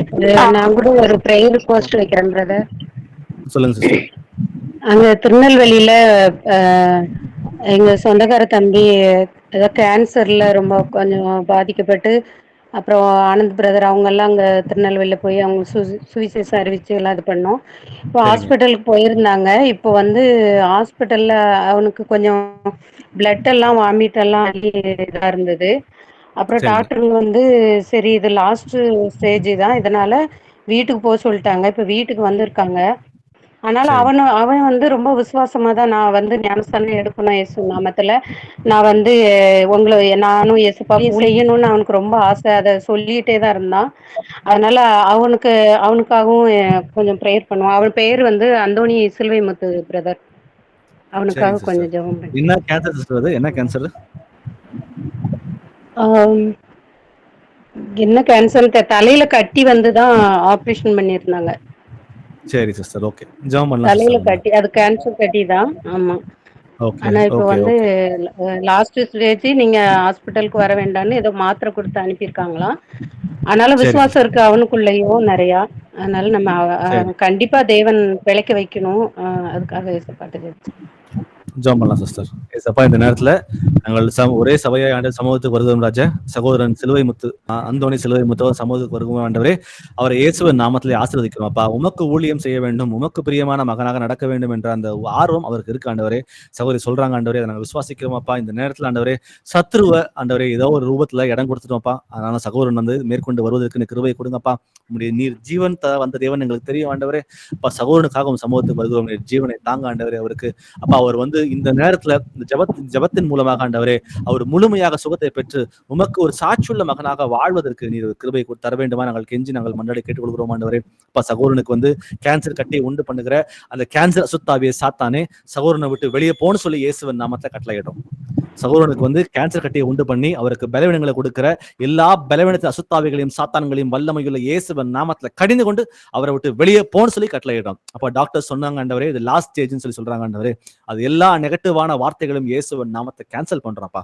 அப்பா, நீர் ஜீவனை தருகிறவர் ஆண்டவரே. உம்மால கூட அந்த காரியம் ஒன்றும் இல்லை ஆண்டவரே. மரித்தோரை எழுப்பின தேவன். அப்பா, இந்த கேன்சரை வந்து சுகமாக்குவதற்கு உம்மால வந்து ஒரு அற்பமான ஒரு காரியம் ஆண்டவரே. உம்மால கண்டிப்பாக அது கூடும் என்று விசுவாசிக்கிறோம் அப்பா. இந்த நேரத்துல அவர் கேன்சரை உண்டு பண்ணுகிற எல்லா கேன்சர் அசுத்தாவிகளையும் சாத்தான்களையும் வல்லமையுள்ள இயேசுவின் நாமத்துல கடிந்து கொண்டு அவரை விட்டு வெளியே போன்னு சொல்லி கட்டளையிடும். திரும்ப வராது. உனக்கு இனிமே எங்க அதிகாரம் கிடையாது. நாங்கள் ஜீவனை செலுத்துகிறோம் அந்த உடம்புல. அப்பா, நீ இருக்கிற இடத்துல விடுதலை உண்டு ஆண்டவரே. நீ விடுதலை கொடுத்ததுக்காக நன்றி செலுத்துகிறோம் அப்பா. 1 பேதுரு 2:24 படியாக இயேசுவின் தழும்புகளால சகோதரன் சுகமானான்றதை நாங்கள் விசுவாசத்தை அறிக்கையிடுகிறோம் அப்பா. சுகத்தை அவர் பெற்றுக்கொண்டார் என்று விசுவாசிக்கிறோம் ஆண்டவரே. சுகத்தை பெற்றுக்கொண்டு அவர் சாட்சியாக இந்த சபையார் முன்பாக அறிவிப்பதற்கு நீர் கிருபை பாராட்டுங்கப்பா. இதன் மூலமாக எங்கள் விசுவாசம் எல்லாம் வளர்ந்து ஆண்டவரே நாங்கள் எல்லாரும் பிசாசுகளை துரத்துகிற பிள்ளைகளாக, அப்ப வியாதிகளை சுகமாக்குற பிள்ளைகளாக நாங்கள் வந்து புறப்பட்டு போய் நாங்கள் வந்து சீஷர்களாக மாற்றுகிற பிள்ளைகளாக எங்களை மாற்ற வேண்டுமா? அனைத்தையும் எங்கள் மீட்பரும் இரட்சகருமாகிய இயேசுவின் நாமத்தில் ஏறெடுக்கிறேன் ஜீவ நல்ல பிதாவே. ஆமென். சொல்லுங்க. ஸ்பைன்ல ப்ராப்ளம் ஆயிட்டு இருக்குது. ஸ்பைன்ல சரி, ஸ்பைன் கார்ட்ல வந்து டாக்டர் ஐசக் பத்திர வீட்டுக்கு ப்ரேயருக்கு போய் ரெடி ஆகிருக்கிற வீட்டுல நான் சண்டாலைக்கு சரிங்க போய் இந்த வீட்டுலதான் ஊந்துட்டேன். வீட்டுல ஏச்சி நடக்க ஏச்சி நடக்க நரம்பெல்லாம் இழுத்துடுச்சு. அப்படியே கால் இருந்து இடுப்பு வரைக்கும். அப்புறம் யாருக்குமே தெரியாது ஸ்பைன்ல அது முதல்ல இடுப்பு வரை இருந்துச்சு எனக்கு. அப்போ கூட வண்டி ஓட்டுன்னு தந்தேன். வண்டி ஓட்டக்கூடாதுன்னு சொல்லியிருந்தாங்க. அப்போ நான் ஒன்று பேருக்கெல்லாம் வரணுமே, எப்படி நான் போவேன் வண்டி ஓட்டு தந்தேன். இன்னைக்கு சண்டை வந்துட்டேன் நான். அப்புறமா வீட்டுல நான் பார்த்து வந்து தூக்கி எடுத்துட்டு அங்கிருந்து இல்ல எடுத்து பார்த்துட்டா சர்ஜரி பண்ணுறதா அப்படின்னு சொன்னாங்க. சரிங்க பிரதர். சரி பிரதர். Okay brother. வேற கர்த்தர் உங்க வாழ்க்கையில எவ்வளவோ அருமையான காரியங்களை செய்திருக்கிறார். உங்க வாழ்க்கையில நிறைய சாட்சிகள் இருக்குது. உங்களுக்கு கர்த்தர் எவ்வளவு ஹீல் பண்ணிருக்கிறார். அதெல்லாம் நினைச்சு பாருங்க. இதையும் கர்த்தர் மாத்தி கொடுப்பார். ஆனா இதை ஏன் அனுமதிக்கிறார் அப்படின்ற விஷயத்த நீங்க கேட்டு தெரிஞ்சுக்கிட்டு அவரை போலவே மறுரூபம் ஆகிறதுக்கு நீங்க உங்களை ஒப்பு கொடுங்க பிரதர். வசனங்களை வாசிக்கிறது முக்கியம்தான். ஆனா வசனங்களை வந்து வாசிச்சுட்டு அதை போல வந்து மாறணும். அதுக்கு வந்து என்ன செய்யணுன்றத அந்த இன்டென்ஷனலா அந்த ஸ்டெப்பை நீங்க எடுங்க. நம்ம எல்லாரும் சேர்ந்து ஜெபம் பண்ணலாம். இப்போ ஜெரால்டுக்காக ஆண்டவரையும் சமூகத்துக்கு வருகிறோம் ராஜா. அவரை கர்த்தராக இயேசு கிறிஸ்துவின் நாமத்துல நாங்கள் ஆசீர்வதிக்கிறோம் ஆண்டவரே. அப்பா, நீர் பெரியவர் ஆண்டவரே. அவர் வாழ்க்கையில எவ்வளவு கஷ்டங்கள் வந்தாலும் சரி ஆண்டவரே, ஒவ்வொரு முறையும் அவரை நீர் வந்து பாதுகாத்து அவரை வந்து ரட்சித்து ஆண்டவரே அந்த வியாதிகள் இருந்து சுகத்தை கொடுத்து இந்நாள் மட்டுமாக ஜீவனோட வைத்திருக்கிறீங்க. நன்றி செலுத்துகிறோம் அப்பா. அப்பா, உம்மால கூடாத காரியம் ஒன்றுமே இல்லை ஆண்டவரே. இந்த நேரத்துல அவர் ஸ்பைன்ல ஏதோ பிரச்சனைன்னு சொல்லி சொல்றாரு ஆண்டவரே, ஆபரேஷன் சொல்லி சொல்றாங்கப்பா. இந்த நெகட்டிவான எல்லா வார்த்தைகளையும் இயேசுவின் நாமத்துல நாங்கள் கேன்சல் பண்றோம். இயேசு கிறிஸ்துவின் மகா பரிசுத்தமுள்ள நாமத்தினால நாங்கள் கேன்சல் பண்றோம் ஆண்டவரே. அப்பா, நீர் அவருக்கு ஜீவனை தாங்க ஆண்டவரே. அந்த முதுகுல இருக்கிற அந்த எலும்பு வந்து நார்மல் ஆகணும் ஆண்டவரே. அது உம்மால கூடுமாப்பா.